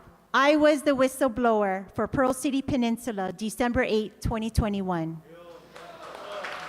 If I had not spoken up, those senior leaderships, just like both of you, and especially this clown that I created, Admiral Paparo, that I created a big poster of him and I held it high and proud outside of the federal court back in May, when we are right now in trial in court against the Navy, against the US government.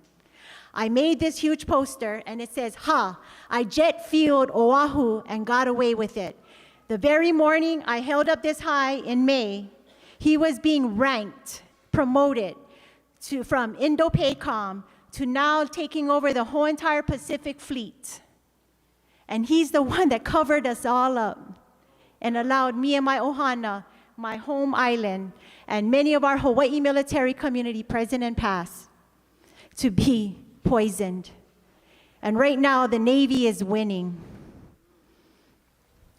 Anyways, what I came here to say about the Aina, sorry. Please wrap it up. I'm gonna wrap it up.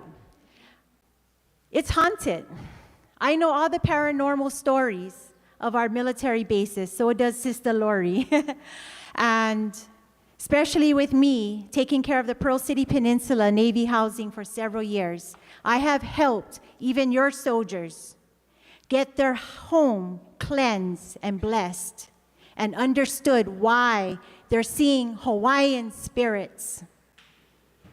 Because, and I've seen them working on Hickam, Fort Island, and Pearl Harbor recent years, because they know your intentions, Pentagon and Sir and Ma'am. They know your folks' intentions, the Aina, because they're still buried, they're still laid to rest under all your folks' land, inside that toxic soil.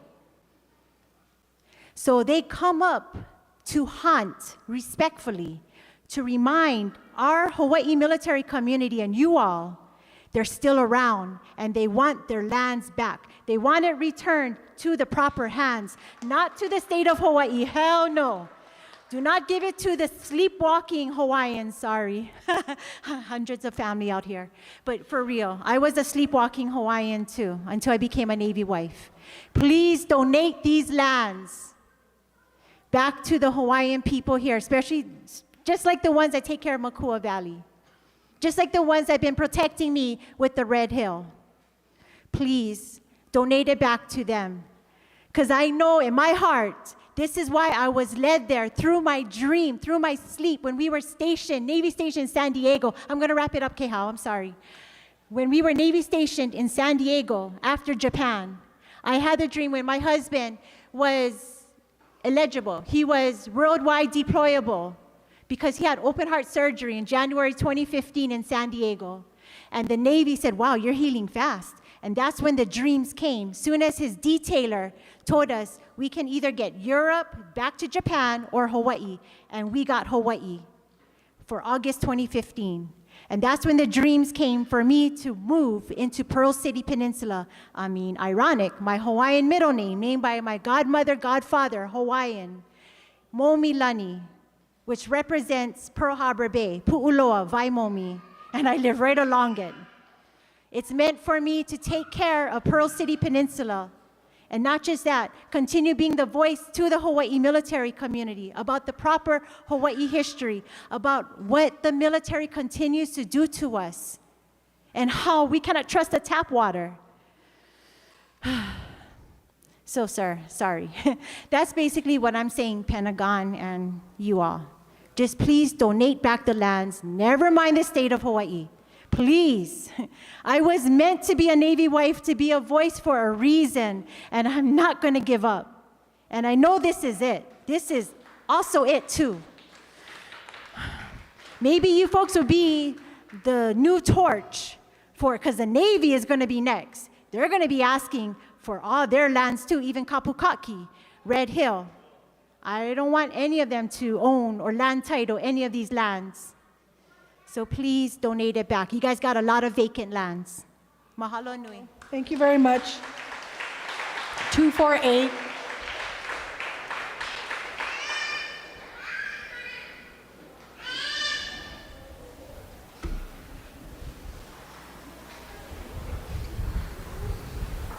Mahalo. He's really good at cleaning, isn't he? All right. I just want to say, you know, a lot of us, we blame the Army, yeah? But a lot of us, we work for the state of Hawaii, too. We work for the federal government, right? So we are sellouts ourselves, right? So I want you to come up here dissing the flag that my comrades died for, okay? Got it? Yeah. Air Force. All they do is fly planes and around. All right, enough of that. Sir, were you here during the Lahaina fires? And ma'am? Okay, that's even worse. Now,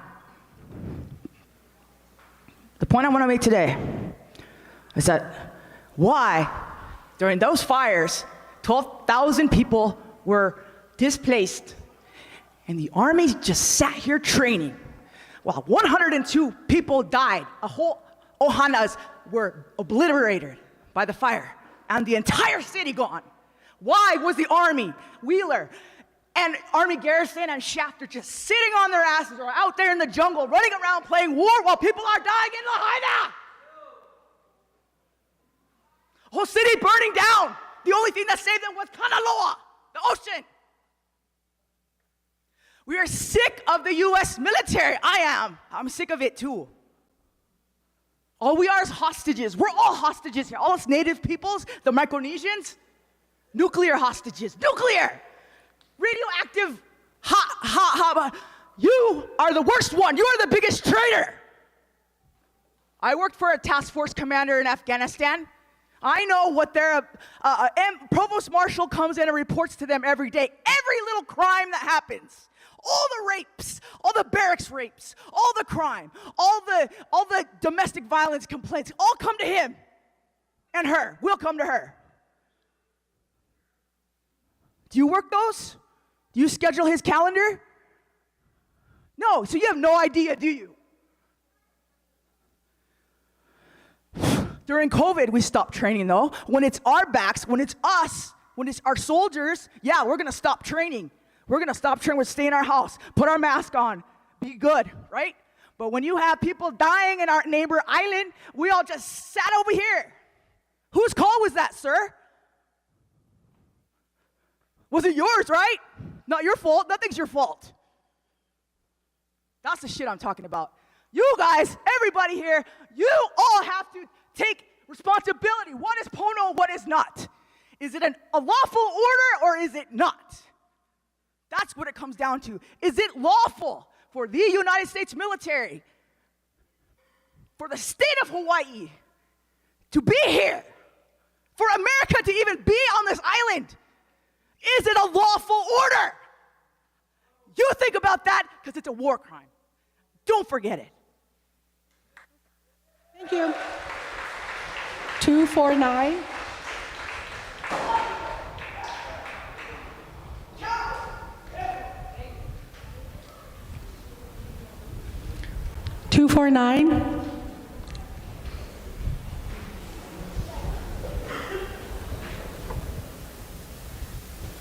Aloha nui loa kako. Pardon me, when in Rome, I gotta act like the Romans. Mahalo. Okay, so I came here just because of the sole executive agreements made between President Grover Cleveland and Queen Lily Uokalani. We got them right here. I don't know if the camera can see, but if you support the permanent deoccupation of the Hawaiian Kingdom, will you please stand and make some noise in this room?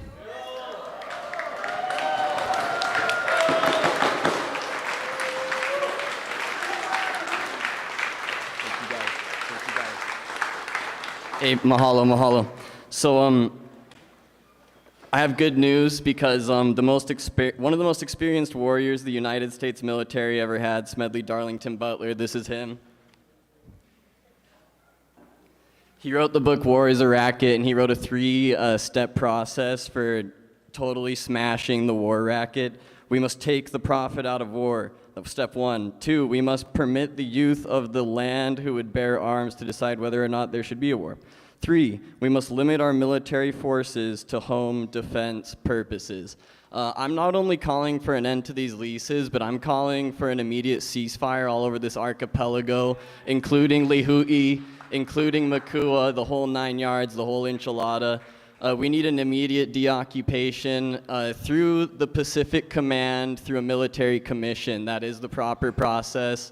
And I'm just here to ask for that, sir. And if you guys could send that to the highest office in the land, to the President of the United States, I would seriously appreciate a complete deoccupation through a military court.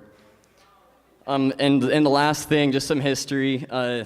This is a picture of Abraham Lincoln and some of the Kamehameha dynasty. I don't know if you guys knew, but they're pen pals. These guys were writing letters to each other. 1861, around the time of Gettysburg, right here it says, this is from Abraham Lincoln to King Kamehameha V. He wrote, to a great and good friend of the Hawaiian kingdom, and he addressed him as Your Majesty. It's legit. We gotta fix this, you guys. Mahalo no.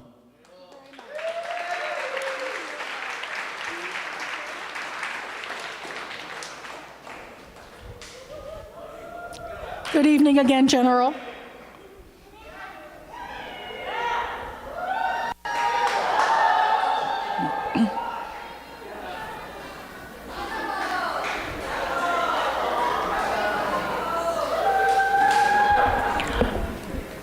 Aloha waiwa. This is for you.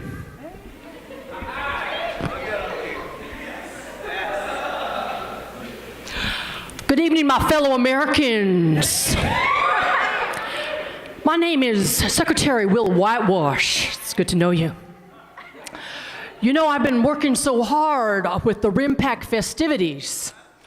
It's been fantastic working with our international partners on the permanent war agenda. You know, the only thing that's been amiss with RIMPAC this year is that our good friends from Israel have been here. And I tell you, we've been doing everything we can to show them good hospitality. But you know, in Washington, D.C., they're used to seeing the American flag and the Israeli flag side by side everywhere. They don't see that here in Hawaii. And I know we're here to talk about the leases. So I have a request. You know, if you're an American trying to pronounce Kawailoa Poamoho, we can't pronounce that kind of thing. That's an impossible thing to say. So, assuming that we get these leases back, and of course that's what we want, we suggest a new name for these lands. How about New Israel? New Israel, just like there's New York, New Mexico, whatever it is. Let's rename it Israel so that when Israel is here, we can teach them how to bomb the land in the spirit of aloha. You know, whether they want to bomb a hospital or bomb a university or bomb a refugee camp, right? We can teach them how to do that in the spirit of Malama'ena. That's what this place is all about. I know my time is limited. The military brings so many economic benefits to this community, especially the small mom and pops like Boeing, like Raytheon, like Lockheed. And I'm so pleased to have my good friend here, Jennifer Lockheed, to speak right after me. But God bless each and every one of you, and God bless the United States of America. Thank you very much, Secretary. 251. Oh, thank you. Howdy doody, y'all. I am Jennifer Lockheed, heir to the Lockheed Empire. And I am just delighted to be here to share with you the tremendous benefits of military presence in Hawaii, especially to my bank account. The US military isn't about protecting freedom and democracy. It's about ensuring the steady flow of cash to defense contractors like my family business, Lockheed Martin. Every time a bomb drops or a jet takes off, we're making money, and boy, do we love that roaring sound. It's the sound of profit. Cha-ching! Just listening to Navy Secretary Whitewash mention Israel, my other most frequent buyer of weapons of annihilation, and the permanent war agenda, that's music to my ears. Permanent war means permanent profits.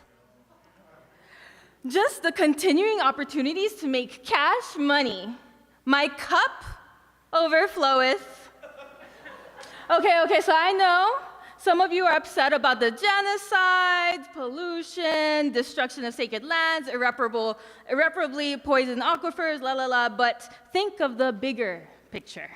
The wealth and luxury lifestyles of the rich and powerful.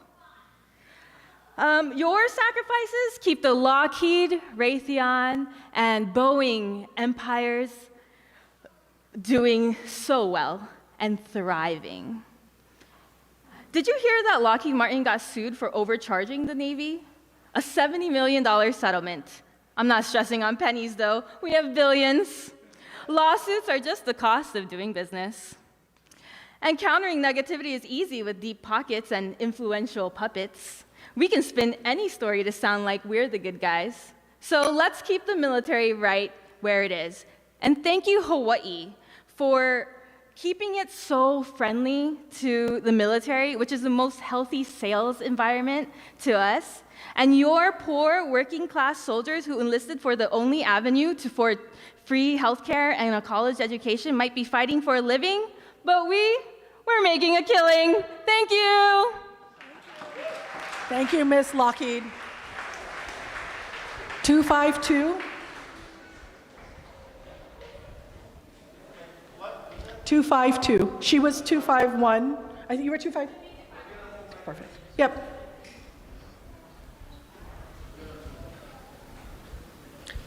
$253 will be next. Aloha mai kako. My name is Lori Halemano. I was born and raised here in Wahiawa, moved away at age 26. Although I've been living outside of Wahiawa for almost 30 years, I felt the need to be here because this is my home and always will be home for me. We still have ohana here. I still have ohana land here where 6 generations of my ohana were literally born in the same houses on our property. As a child, we grew up hearing bombs, cannons, grenades, and large caliber guns going off. It was normal to us. Yet there is nothing normal about hearing extremely loud explosions at all hours of the day and night while you are trying to sleep. The explosions scaring babies and pets and the elderly. I now live on the other side of the mountain in Waikele, but I can still hear the loud explosions from that far away, as can some of my friends in Waianae who are even farther over on the other side of the mountain. My grandfather was in the Army and served in Vietnam. As a young child, I remember how much the explosions at Schofield would rattle him. His PTSD was extreme, and I remember seeing him get on the ground and cover himself when he heard the explosions. I'm sure a lot of other retired veterans in Wahiawa and the surrounding communities also still deal with PTSD, and I can't imagine how horrible it must be for them to have to hear the loud explosions even after retiring from the military. I worked for a company called Native Hawaiian Veterans, and I worked on a project for our subsidiary company called Malama Aina, which means to take care of the land. I was the project manager in charge of ensuring that the unexploded ordinances at Pohakuloa, Kahuku, and Waikoloa were removed and cleaned up. I worked alongside with the U.S. Army Corps of Engineers to get the cleanup done. Well over $30 million has been spent on the cleanups and is still an ongoing task until today. People are still finding UXOs across the island, including at Mākua, Kolekole, and on Schofield and other areas across the island. I am a direct lineal descendant of Halemano. I'm able to trace it back 11 generations, and I'm speaking tonight because I want to ensure the protection of this Aina for 11 more generations and beyond. Halemano Ahu Pua'a spans, from my knowledge, Waialua, all the way from Waialua up to Poamoho, up to Waianae Uka, all the way out to Honouliuli, which is Kunia and the Ewa Plains. It is the largest span of land in the district here on the island of Oahu. Being a former Navy spouse of 14 years myself, I understand the importance of the military presence here in Hawaii due to its strategic location in the Pacific. However, the U.S. Armed Forces are visitors in our home. We are the host culture and you are our guests. It's a privilege for the military to be here on our aina. We as a people are connected to the aina, we are the aina. Our state motto is Ua mau ke ea o ka aina I ka pono, which translates into the life of the land is perpetuated in righteousness. What the military has been doing to our aina is far from righteous. It isn't preserving the life of the land, it is destroying it. Lori, if you could wrap it up, please. Thanks. $1 to lease thousands of acres of land which are being used to desecrate and destroy sacred lands, all while our own people are houseless and without any land. Just take a look around this community in Wahiawa and you'll see how many homeless people we have. Part of the military's mission is to serve and protect the people, but what's being done here in Hawaii is actually hurting our people. The same has been done to the people of Guam and the Confederated States of Micronesia, who are suffering with long-term effects of the damage that the military has done to their people. We are living human beings and don't deserve to be poisoned, ignored, and forced to leave our homeland. Just as it is the military to serve and protect us, it is also our kuleana to serve and protect our land. I hope that you will take into account all of these people's testimony and consider ending the leases for Kahuku, Poamoho, and Mākua. The military already has enough of our prime land, and we want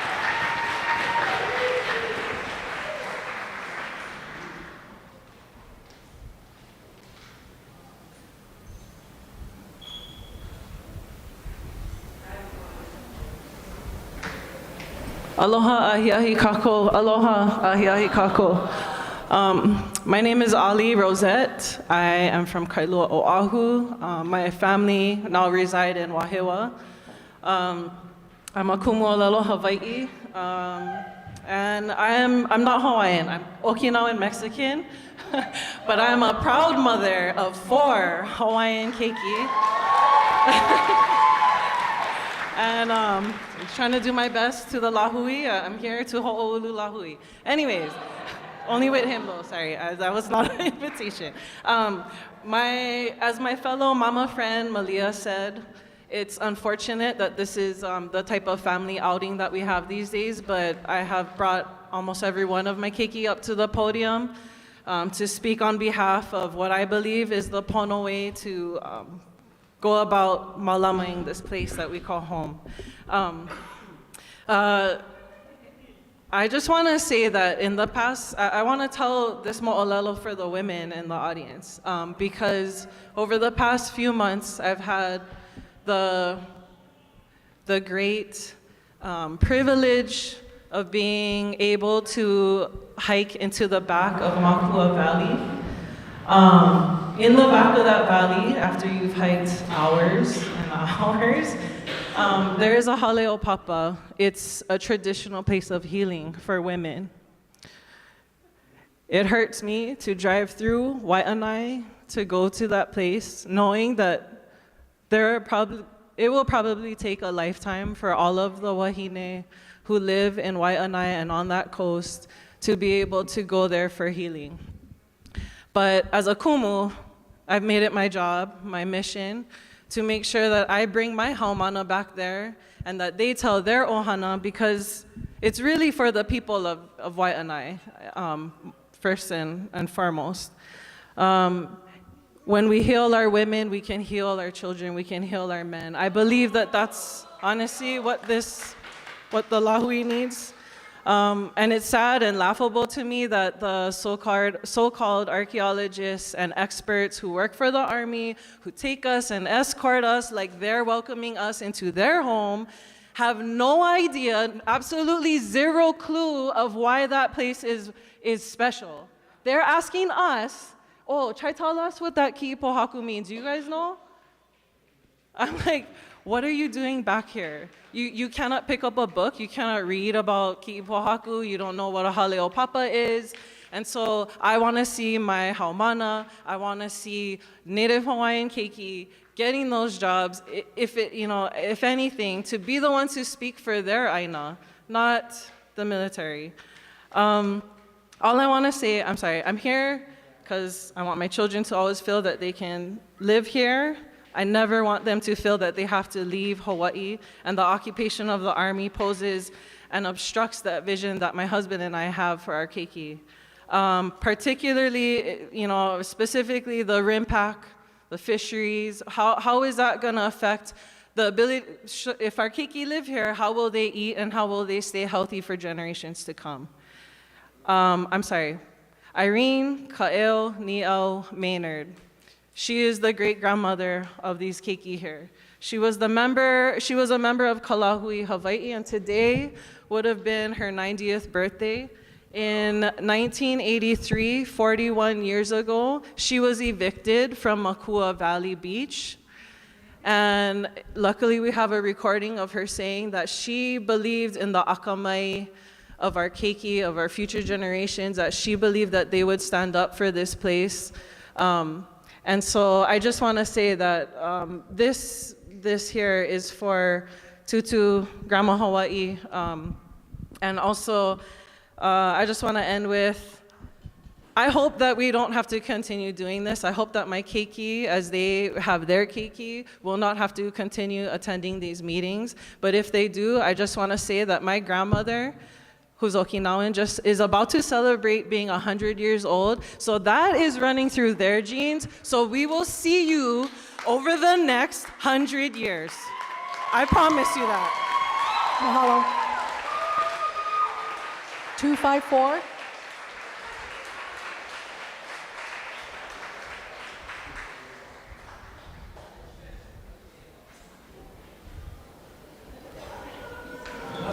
Uncle, are you 254?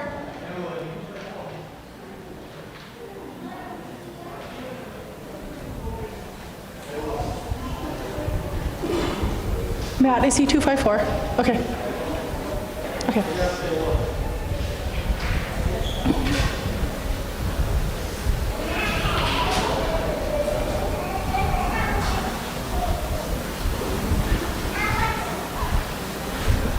How's it, everybody?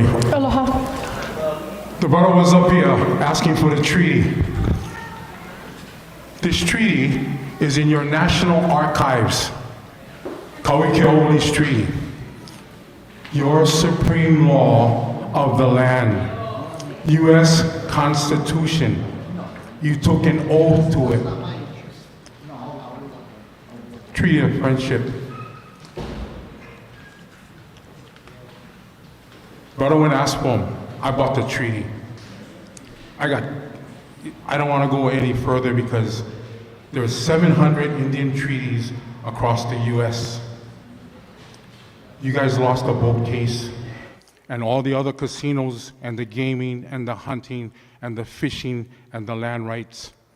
I just got back from Seattle talking to some legal counsel up there. The direction is the treaty. You guys got to honor the treaty. You guys broke the treaty with a full-scale invasion in 1893. USS Boston in the harbor. Your troops at Iulai Palace. Iulani Palace, all your 50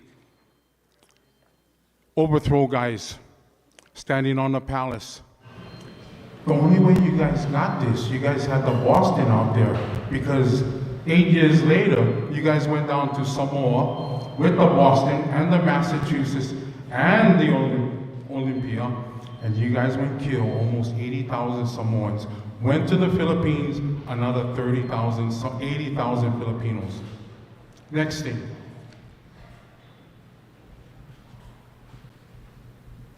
You guys gotta go obey your treaties. I think the Latin word is pacta sunt servanda. Francis Boyle came over here and he explained things in 1991.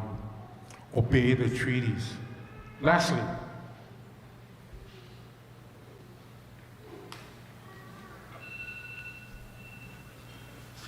You guys get the mahele. You guys know what the mahele is. This is the mahele. Kaui Keoli, on page 224 and page 225 of this mahele, is his private lands and it is Hawaiian government lands. I look at your fact sheet and you guys say this thing belongs to the state. In any title abstract, when you buy property, any title abstract out there, it starts from the beginning of when the title is registered and documented. These have numbers.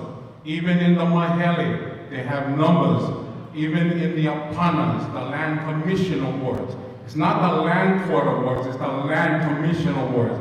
Also, the Palapala Silanuis that are in there get number in there. And once you get numbers, they're registered. They're also those two, apana and the apana and the Palapala Silanui. They are what they call the prima facie. These are land titles. They're superior land titles. So I'm just going to ask you, where you guys title? You guys name not in the mahele. Kamehameha, his heirs and successors. So when you guys get your name in the mahele, you let me know where stay in this mahele. Because it doesn't say U.S. Army, it doesn't say Air Force. And maybe you guys gotta go look for Edward Snowden. Aloha.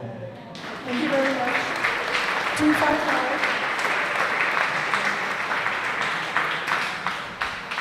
255.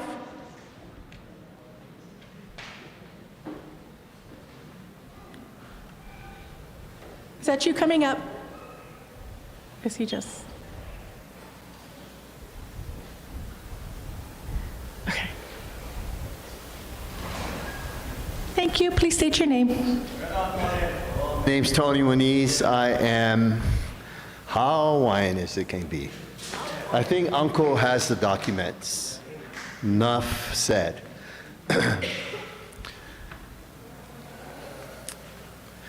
The military, to me, came here to steal, kill, and destroy. I have 4 generations of playing in the mountains from Kahuku, East Range, Mililani, all over the island. I'm very involved here from Mākua to Makai. And you guys have done nothing for us, which you've heard many a times. So that person who is looking at me in the camera, is that your boss? Looking at me in the camera? Who's looking at me in the camera? Anybody from the state representative that are here that can help us out? Is there anyone from the state or the city? I feel like we don't have any support, and there's so much on my heart that I could say, but a lot of it has already been spoken to you guys, and we just need our land back. Uncle's got the documents. It just hurts my heart. Generations and generations to come and to enjoy our land. You guys, it's all your fault. All your fault. That you showed up and there went Pearl Harbor. My dad was a little boy, born and raised Papakolea. He was up on the roof watching Pearl Harbor get bombed. It's really sad that you military, U.S. military, what you guys are doing worldwide, let alone come to our little Aina and just destroy it. The pollution that you guys leave out in the mountains is beyond description. You do not even know. I've been in these mountains longer than you. I've been in this ocean longer than you. And I know you know that. And you guys have no respect for it, 0 respect. Because we know. All the invasive problems that happens up there and your studies, there's no evidence. because all the pollution is out there, from the landscape to our dirt. You guys are ruining it. And if we don't stop you, our generations to come are not going to enjoy it. They're not going to have it. Thank you. Thank you very much.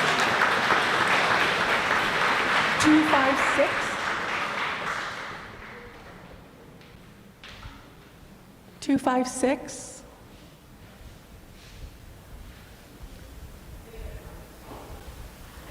Okay.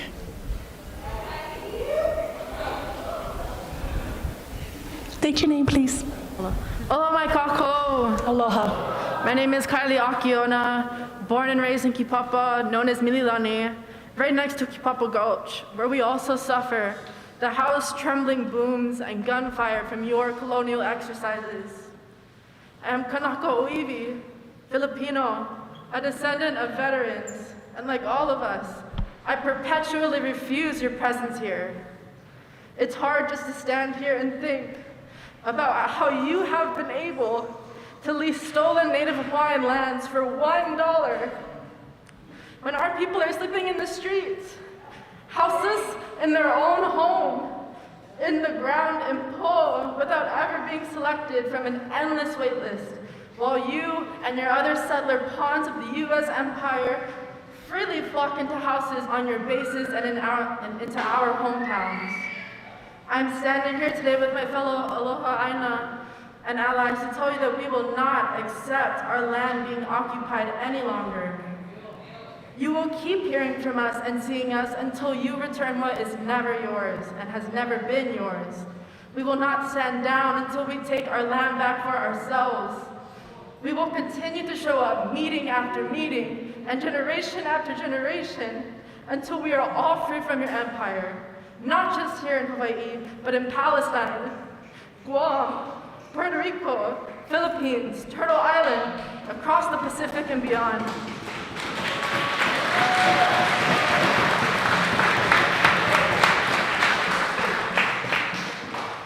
We are not happy natives, and you are not in America. We are done with your military exercises, your RIMPAC, your fake state government, your extreme violence against our lands, waters, and bodies. We demand a future where your oppression and poisoned waters are not normal, where we can once again freely steward Poamoho, Mokua, Kahuku, and all of the lands that you temporarily occupy. Your simple existence, sitting there at that table in your uniforms, bearing your genocidal flag, having us beg for our genealogical land back, is a violence that we do not accept. I mahalo everyone that shared their mana'o tonight, except for that one fucker. And I echo your thoughts and your sentiments. End the leases and deoccupy Hawaii now. Mahalo.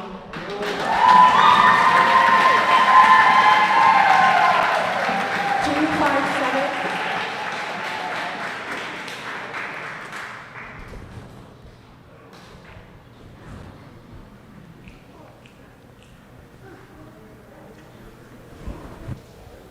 $257? Okay. 258?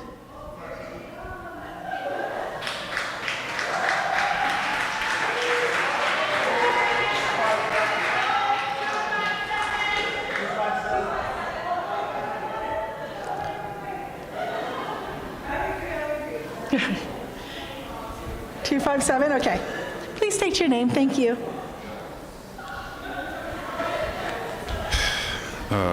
Aloha kako. Aloha. Dandre ko'u inoa. So I wanted to introduce myself in a little as an acknowledgement of where we stand today. We are in the Kingdom of Hawaii.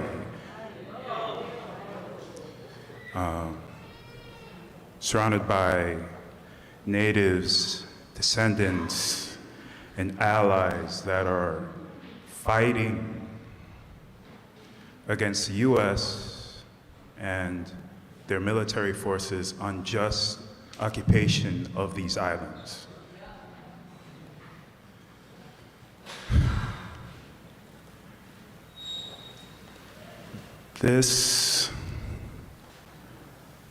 process that we are going through right here is something that I don't really have the words for, because it doesn't feel as if something that's thorough or genuine. Actions are how you show that you care. That's something that, from the testimonies of everybody before me, that's something that is very well documented. Y'all have never practiced malama here in Hawaii.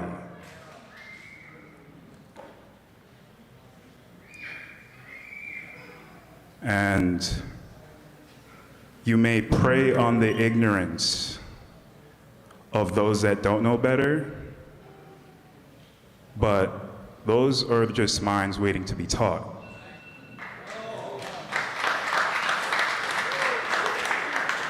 As is clear from everybody that does know, the choice is obviously no. No to the military leases. Iulai to the occupation of Hawaii. Y'all could get away, but you will not get away with it. The people, we are organizing. We are here, we are present, and when we stand together, y'all don't stand a chance against us. Thank you. Thank you.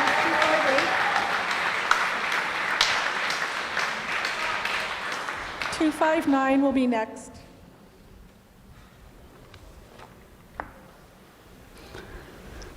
Aloha e nā kanaka apau, e nā kanaka oiwi, e nā kanaka maoli. Aloha. Okay. Aloha, I'm Avapui Chanel Kalauli Robinson. And in my previous testimony for Mākua, I was claiming my Kalauli name. Well, Akua must have had a plan for you, that they wanted to bring in my Robinson last name. Who knows, maybe it's coincidence. Maybe it's meant to shake some tea leaves. The land that the military is operating on in Poamoho was given to James Robinson. Sorry, I don't like him, for the record.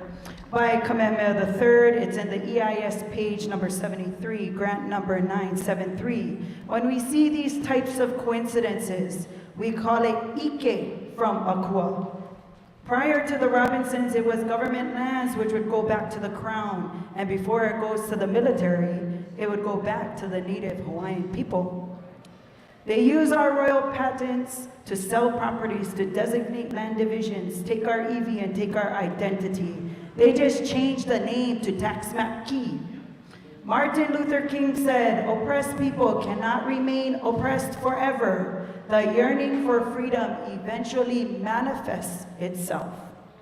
This is a letter between William Little Lee to his friend Caroline in 1849. Who is William Little Lee? For everybody who doesn't know, that's Charlie Reed Bishop's best friend. They came together on the Henry in 1846. He became a Supreme Court judge in the Kingdom of Hawaii. This is what he writes about us to his friend in 1849. He said, "This nation will soon pass away and give place to the more sturdy Saxon. The white man with his civilization seems to carry effeminacy and death into every savage nation he visits. Depopulation is at work throughout Polynesia." William Little Lee became a judge, and I think he judged us all by depopulating our Kanaka every single day.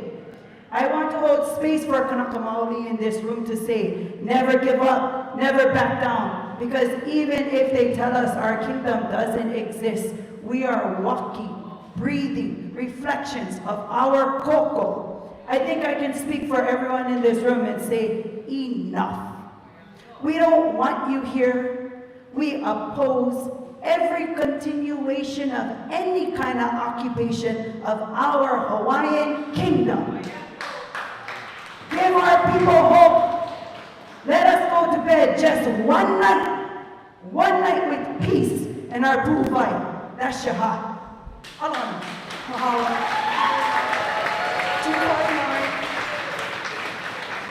259.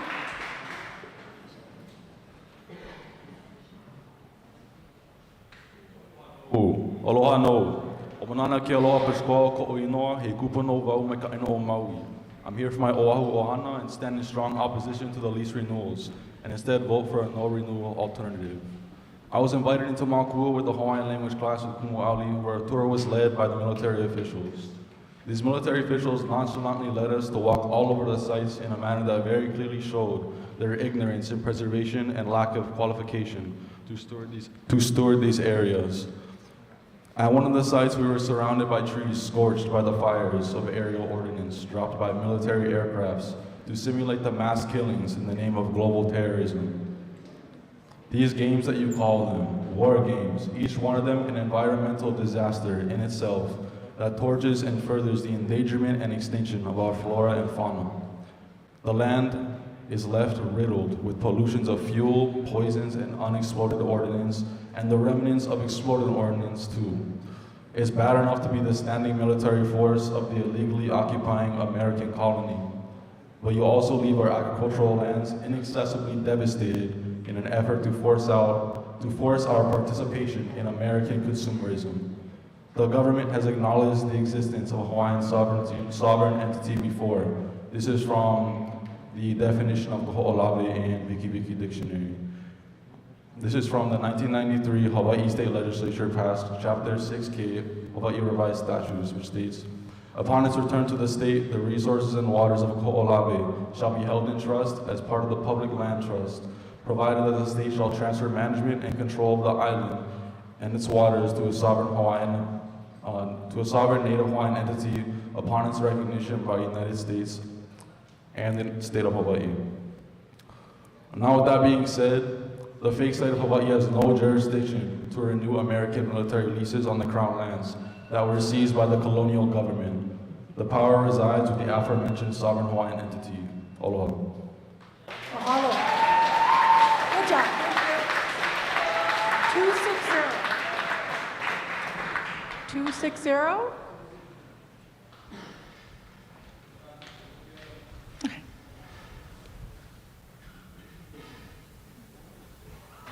Ano ai ke aloha kākou, o ka waiola ke ali'i kili ka puni ko inoa.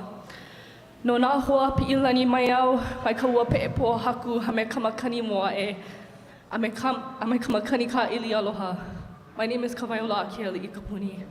I am from the bays of Pi'ilani and the rains and winds of eastern Kaupo and Kipahulu, both of which form the Wahipana and Wawakula of Haleakala, a mauna that just 1 month ago faced a very similar threat to Mākua Valley, that being the presence of the military who from its outset have profited from the rape, prostitution, and ultimate desecration of Aina, Wahine, Mahu, and the collective memory loss of Kanaka Oiwi and our indigenous relatives.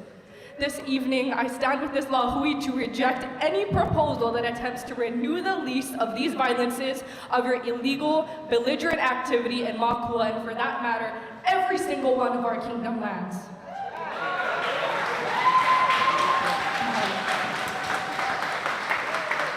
Now, for nearly a year, I have been the student archivist for the Marion Kelly Collection, an anthropologist whose work that you refuse to put on the public record in my hands right now, because its summary and conclusions from over 50 years ago clearly stated that the Army must clean up and vacate our sacred Mākua Valley, because within that time, you proved yourself to be incapable and apparently incoherent to the principle of consent. That is, when we say no, it means no.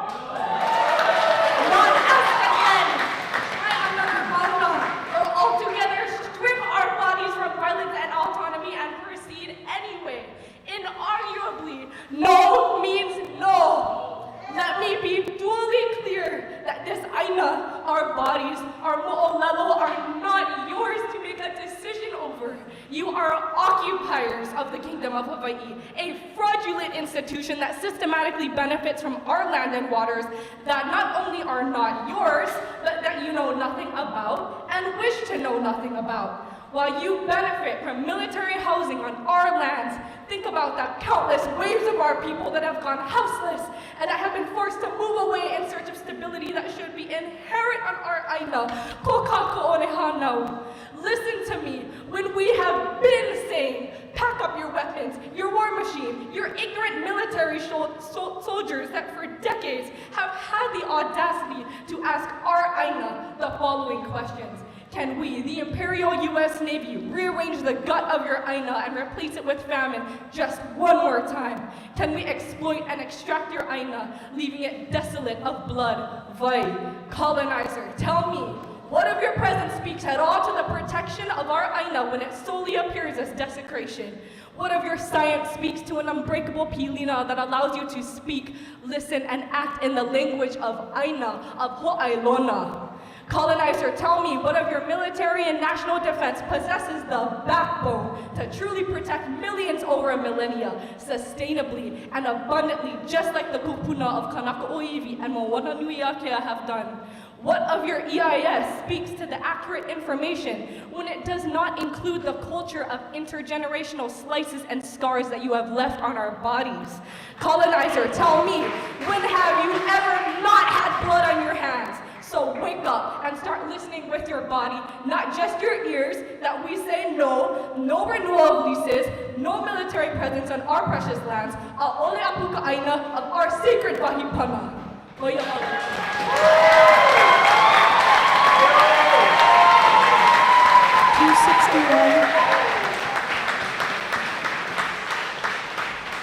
Stephen, are you 261? Okay. 261? Okay. And then 262 will be up next.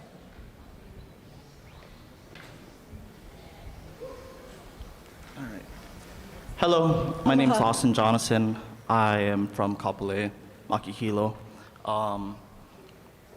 So I'm here in opposition of the leased lands by the state to the federal government. The federal government already has enough land to exercise its missions. If you think about it, what are the wars that you're trying to face? You're trying to face wars in small islands in the Pacific, right? That's where you're looking at. Narrow your search. Narrow down what you're operating. That will help you better. But also, you're talking about helicopter training. I'm a commercial pilot. I know that the MOAs and the restricted areas, it's fine if somebody lives down there. You don't need to own that land to operate your helicopters there. So I believe that the reason why that the state, they're just passing it through. They're giving it to you to make the decision. The reason why is because they want the federal money. I think all of us here are fine not having the federal money. So please just use the land that you have, and we'll talk about taking that land back later. Thank you. Thank you very much. 262.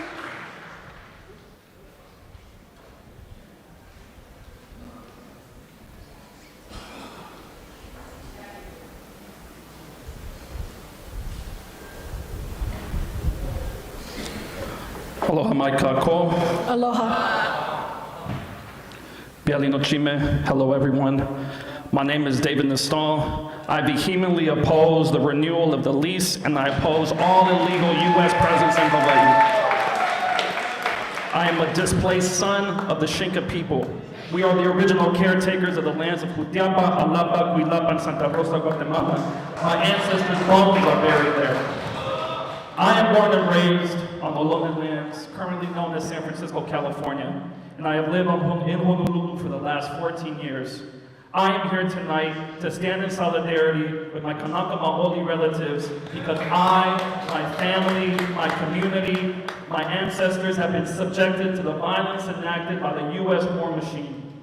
The civil war in Guatemala that carried on from the mid-1960s to the mid-1990s unleashed a genocide known to some as the silent genocide, where over 200,000 indigenous Maya, Xinca, Garifuna, Nawa peoples were killed, murdered. The U.S. military backed the Civil War, both monetarily and through training the Guatemalan military to enact these harms that continue the onslaught against my people. And because of this, I cannot stay silent. From Guatemala to Ohlone lands to Hawaii, the U.S. continues to enact this violence on the people and the land.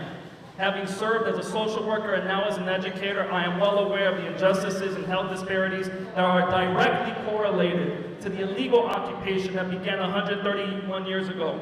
The U.S. military has historically and currently displaced Kanaka Maoli, indigenous peoples of Pacifica, poor folks, due to their illegal use of the land. That is the operative word, illegal. The U.S. is in violation of all human rights, international law, because these islands do not belong to the U.S. It is illegally occupied, and the U.S. continues to cause ecocide, genocide, as their modus operandi. It is imperative that the U.S. military leave Oahu, leave these islands, and leave every occupied place that it continues to cause its harm, and is illegally occupying and devastating the people of this land. Those signs out there, they're full of deceit, they're full of lies, and they show the way that the U.S. wants to commodify and extort and exploit all the people that they continue to harm. So free the land and free the people.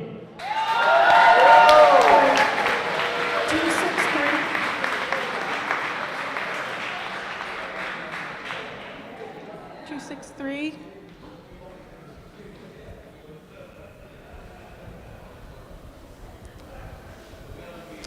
Hey, I have those same pants. Those are lovely.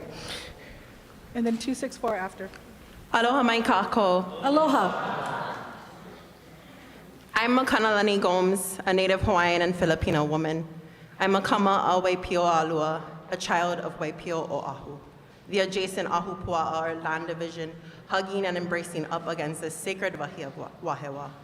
We share our water sources, and I'm a descendant of fresh water and therefore a water protector and a land defender, especially to the places and waters that have raised and fed me and my ohana since time immemorial. As a core member of Affirm Hawaii and one of 3 Kanaka Wahine serving on the murdered missing Native Hawaiian women, girls, and mahu report, I am here to be the vessel to say no for so many who cannot or could not.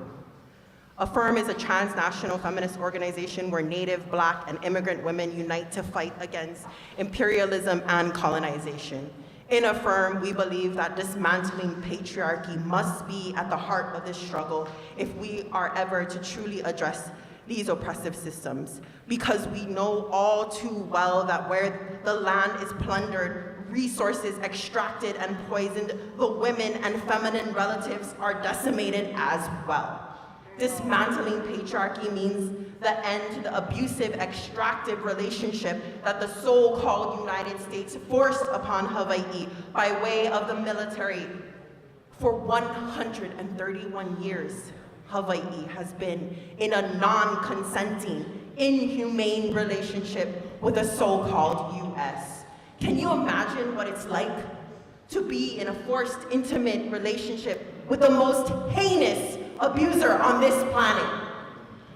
The rape of both place and people coincide, and it is palpable as we see our Palestinian relatives facing what we know could one day be our own fate. The mental warfare is ringing out not only in our hearts and our minds, but through the vibrations of our land and our waters. The poison is not only on the surface of bombs and explosives, but in the depths of our skin, in the vessels of our souls, and we say no more. As a result of this non-consensual relationship, our people have met the same fate as our Aina, especially our Native Hawaiian women, girls, and mahu, those closest in an embodiment to Earth Mother. have endured the brunt of the physical abuse. From part 1 of the MMH and HWGM report, 38% of those arrested for soliciting sex from a 13-year-old online through Operation Keiki Shield are active duty military personnel. 13 years old! Think of your 13-year-old self. Think of a 13-year-old you love and care for. 13 years old.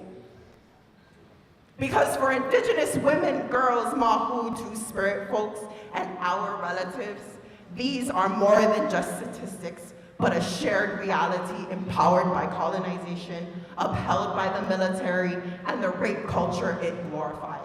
We would be remiss if we did not acknowledge all of our sisters and relatives who were murdered and those still missing by these very systems of violence. We honor them and their families today and every day by continuing to dismantle these structures that do not honor and revere the divine feminine. We honor when we reclaim, we restore and heal what has always been sacred. As our land is seen as idyllic paradise for mere enjoyment and pleasure, so too are our bodies. On the continent, we see this in casinos and man camps. Here in Hawaii, it's on the streets of Waikiki, where the average profile of a missing Native Hawaiian is a 15-year-old girl in Waikiki. The military contributes to the sexual exploitation of women, children, and trans folks. The military is a breeding ground for sex buyers and tourism, and RIMPAC provides these breeding grounds for it. Enough is enough. End the leases, end the extraction and exploitation of land, water, oceans, and kanaka. We are here to say a'ole. No to our land, no to our bodies, no for every sister, every relative, every piece of land and water that couldn't say no. A'ole. Women and land not for conquest. Land back, bodies back, Moana back, no more stolen relatives, cancel RIMPAC, end the leases, demilitarize now. 264. 264. Are you leaving? Okay.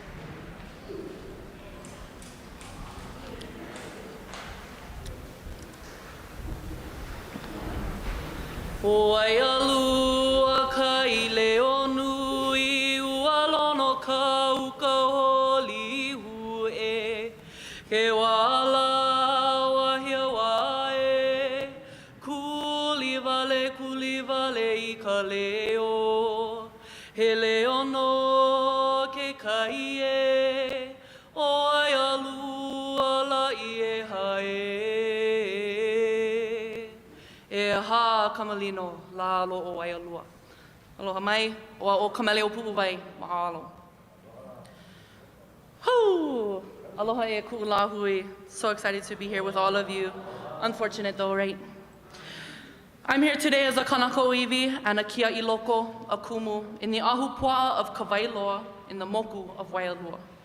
I hope that this is not a performative hearing or part of just making us feel heard, that anybody who is watching, whoever makes decisions, that you hear us, you hear our pain, you hear our ancestors' pain, you feel our grief along with us.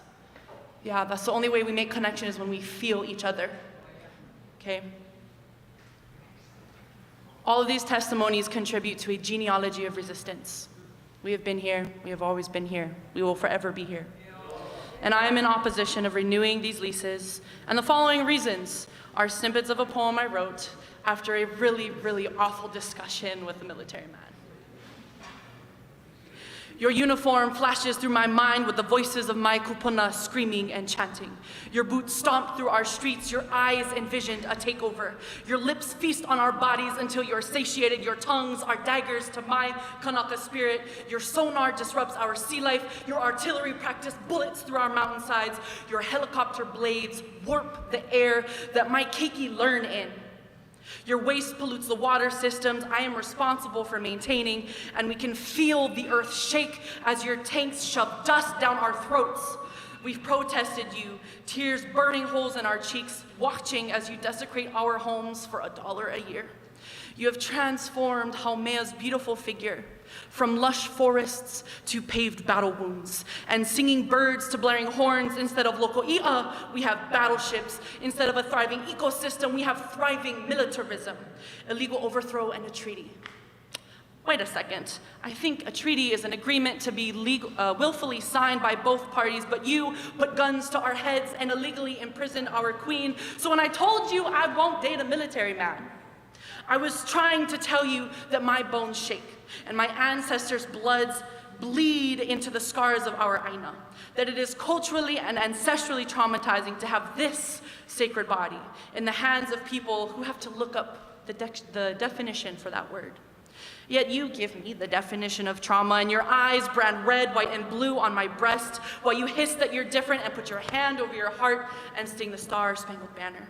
So I tell you what it's like to be the sexually objectified product crafted as a commodity for this chaotic and capitalistic community that feeds the militarism in Hawaii.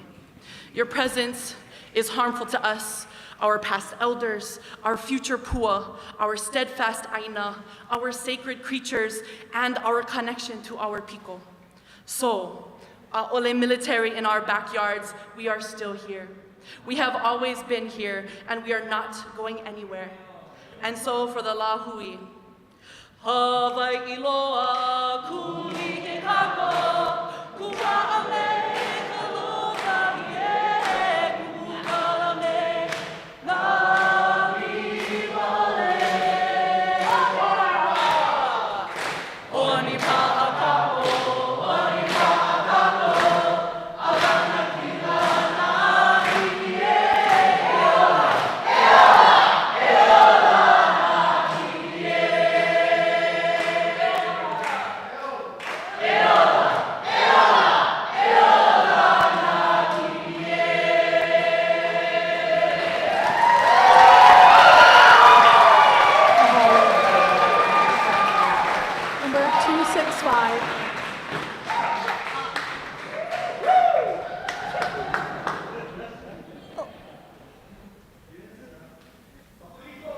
I know, is Uncle Liko still here? Hold on, Uncle Liko. I'm not that short. Amen to that. Aloha kako. Maayong gabi sa inyong tanan. That's the language of my mother. My name is Darlene Redrigs. I'm a resident of Mililani, born and raised here in Hawaii, in Waihua. I am also a Gold Star family member. My cousin was killed in Iraq, and she is an alumni of this school. I work and worship at a church nearby. The leases to the U.S. Army should not be renewed due to the following reasons. Hey, did you guys know Waihua was in the Guinness Book of World Record? I learned this when I was like 8. Most churches on California Avenue. Kind of unreal. The thing is, we would not go into any of these other sacred and religious places of worship and have target practice, leave toxins and pollutions, harm the neighbors around the places with noise and all that other kind of stuff that all these people have talked about. I have had the privilege and blessing to have visited the Ahu and sacred sites at Mākua, and the idea that these important religious sites are bombed and then fenced off from people who deserve to be there greatly offends me and my Christian spirit and soul. It harms my well-being as a Kiki Oka'aina. And I truly believe, we heard the words illegal. I want to tell you this is sinful. I'm going to use the word of colonization. How shame. I am a member of the United Methodist Church, which is a worldwide church with millions of members, and it has recently recognized its responsibility for causing harm in Hawaii and its participation in the illegal overthrow of Queen Liliuokalani. In April, it apologized to the indigenous people of Hawaii for the oppression and continued harm that Christianity has fraught in Hawaii. It's time that the U.S. military also does the same. And I look at you and those in the camera. Do you have the moral courage and bravery that you have on the battlefield to do what's right? Can you look past your duty and truly look at what's around you and listen deeply to the people of this community? Do not renew the lease, clean up the mess that you have made, and leave this place. I just want to say lastly that our well-being in Hawaii and in this town is not dependent on the presence of the U.S. military here. That is a false narrative, much like the narrative that Christianity is the only way to the sacred and the divine. Do not use that excuse to keep bombing places here. That is sinful and unchristian. Do not get comfortable. You are the visitors. You do not have an automatic subscription to the Aina. Clean up the messes that you've made and leave this place. And always the people of this land have the last say.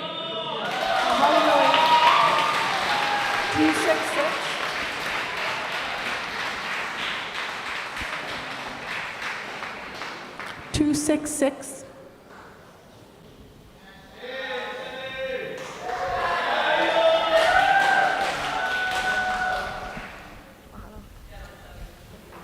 Aloha.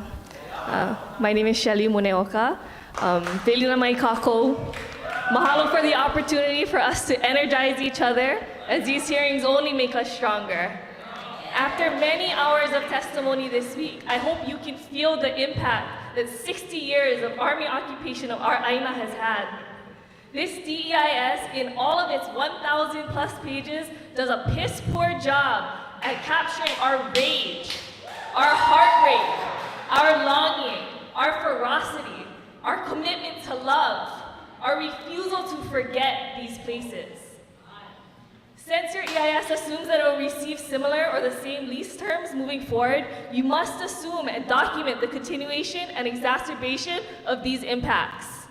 If this is how we feel after 60 years of restricted access, I shudder to imagine the grief after 130. Specific language I wanted to address in my paltry 2 minutes is from volume 3.2, appendix G, that says that the Army will clean up so long as it's not too complicated or too expensive. What kind of standard is that? That is unacceptable. And if it's beyond your capacity to clean it up, don't do it. That should be a non-negotiable. I support the no action alternative that allows the leases to expire. All other alternatives preserve the status quo to which Hawaiian land continues to be bombed, burned, littered, and polluted. This status quo is precisely what needs to be upended. As things stand, we are not able to provide for the basic necessities for the people of Hawaii. Food, water, shelter are all in short supply, with the climate crisis intensifying the urgent need to refocus on building resilience locally. Training soldiers for war in distant lands does nothing to address any of these problems, nor the harm that training contributes to each. With a long and painful history of broken promises, like the ones made to evicted Mākua residents that they'd be allowed to return home after World War II, the return of these lands is a concrete thing the Army can do to begin to make things right. If you allow these leases to lapse, you'll still control over 11,000 acres at these 3 training sites. While it may be an inconvenience to your training, the community has been more than inconvenienced by your occupation for 3 generations already, and it is time to shift that burden back. Instead of pursuing this path to retaining these leases, engage the community in a clean-up plan that will lead to the return of these lands to those who love them. The return of these Aina are long overdue, and the time is now to give the land back.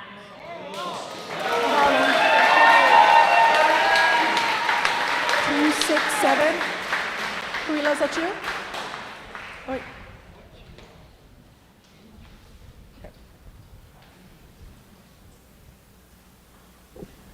Aloha again. I just wanted to thank for those that are wearing the palule moku'e 3 days in a row. Mahalo for wearing them.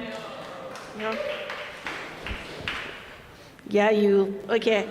Ovao Kawila Sheldon, Nohomai Oka Awa Ko'olauloa. I just wanted to begin starting with Poamoho stream, the kind of vibe, because water is divine. The vibe is divine, right? Because we really need it. And we, as Kanaka Maoli, we value vibe more than this, right? The kala, because we understand the essence of vibe and its divinity.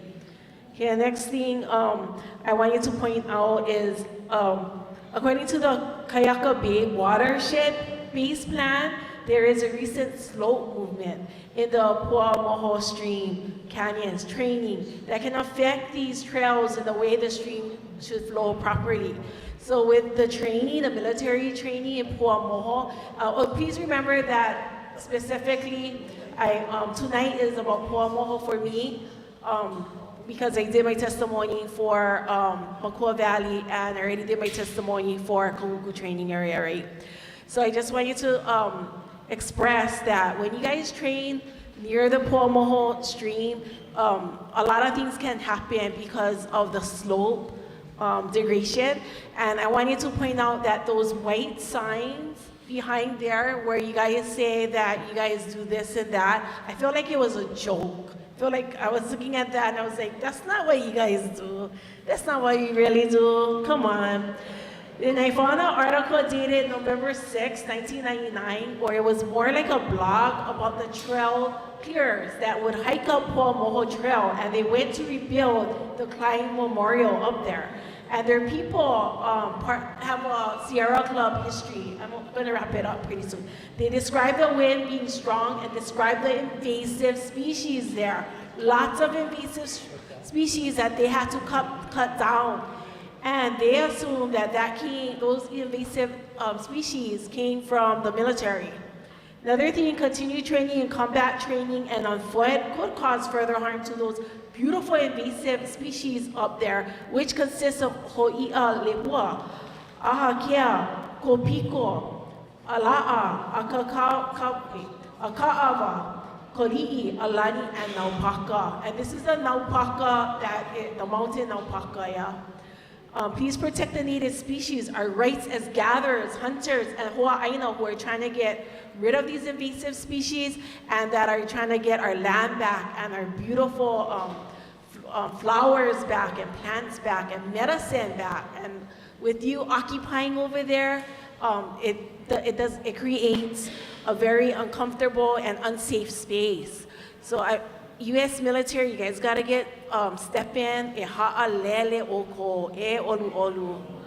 Mahalo, mahalo nui. 268.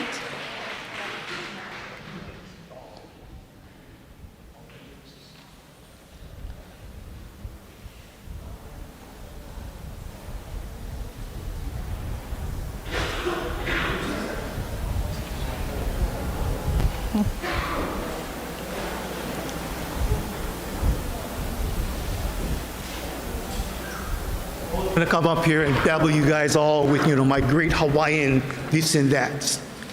But then I said, nah, because I'm very ashamed of how we act. Terrible. Terrible. Okay? Now, and here's why. Okay? And here's why. See this thing right here? How many people came up here and read off of this thing? A lot. Right? And do you know what? Young Lieutenant Del Toro in Korea, they gave him one of these things. They said, you know what? You are going to travel 90 kilometers every day. You are going to use this to try and get around while everybody else is using a compass. Who brought that to us? The military. What is this today? Something you can't live without.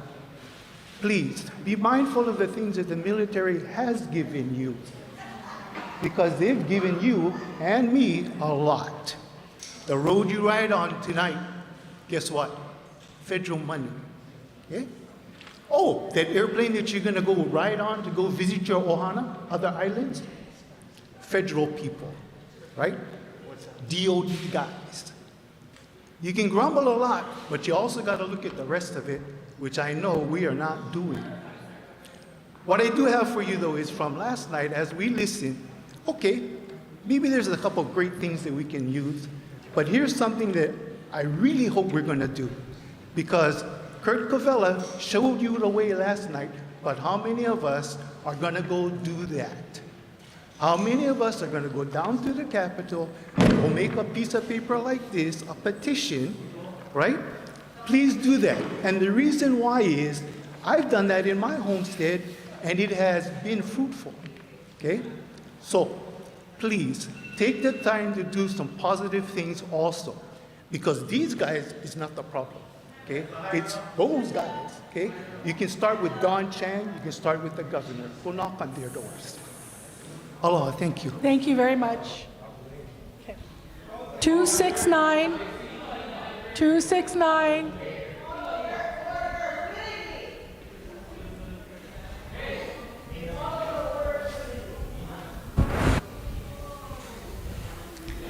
Uncle Liko. Hey.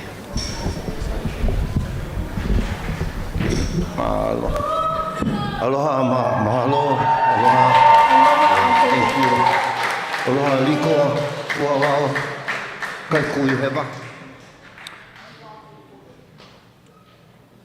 September 30th, Ala Moana Hotel, Secretary Lujan came to have a conference under the U.S. Public Law 99-239, Compact of Free Association Act.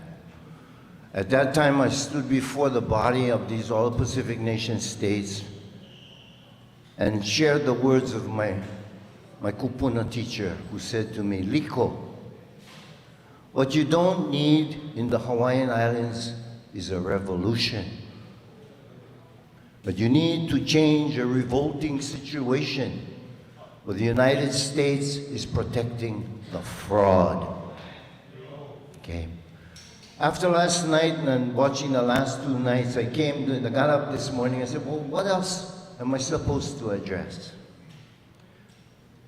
And Uhane told me, Liko, you address the process. Call it for what it is, because it is a fraud. Just this portion of the process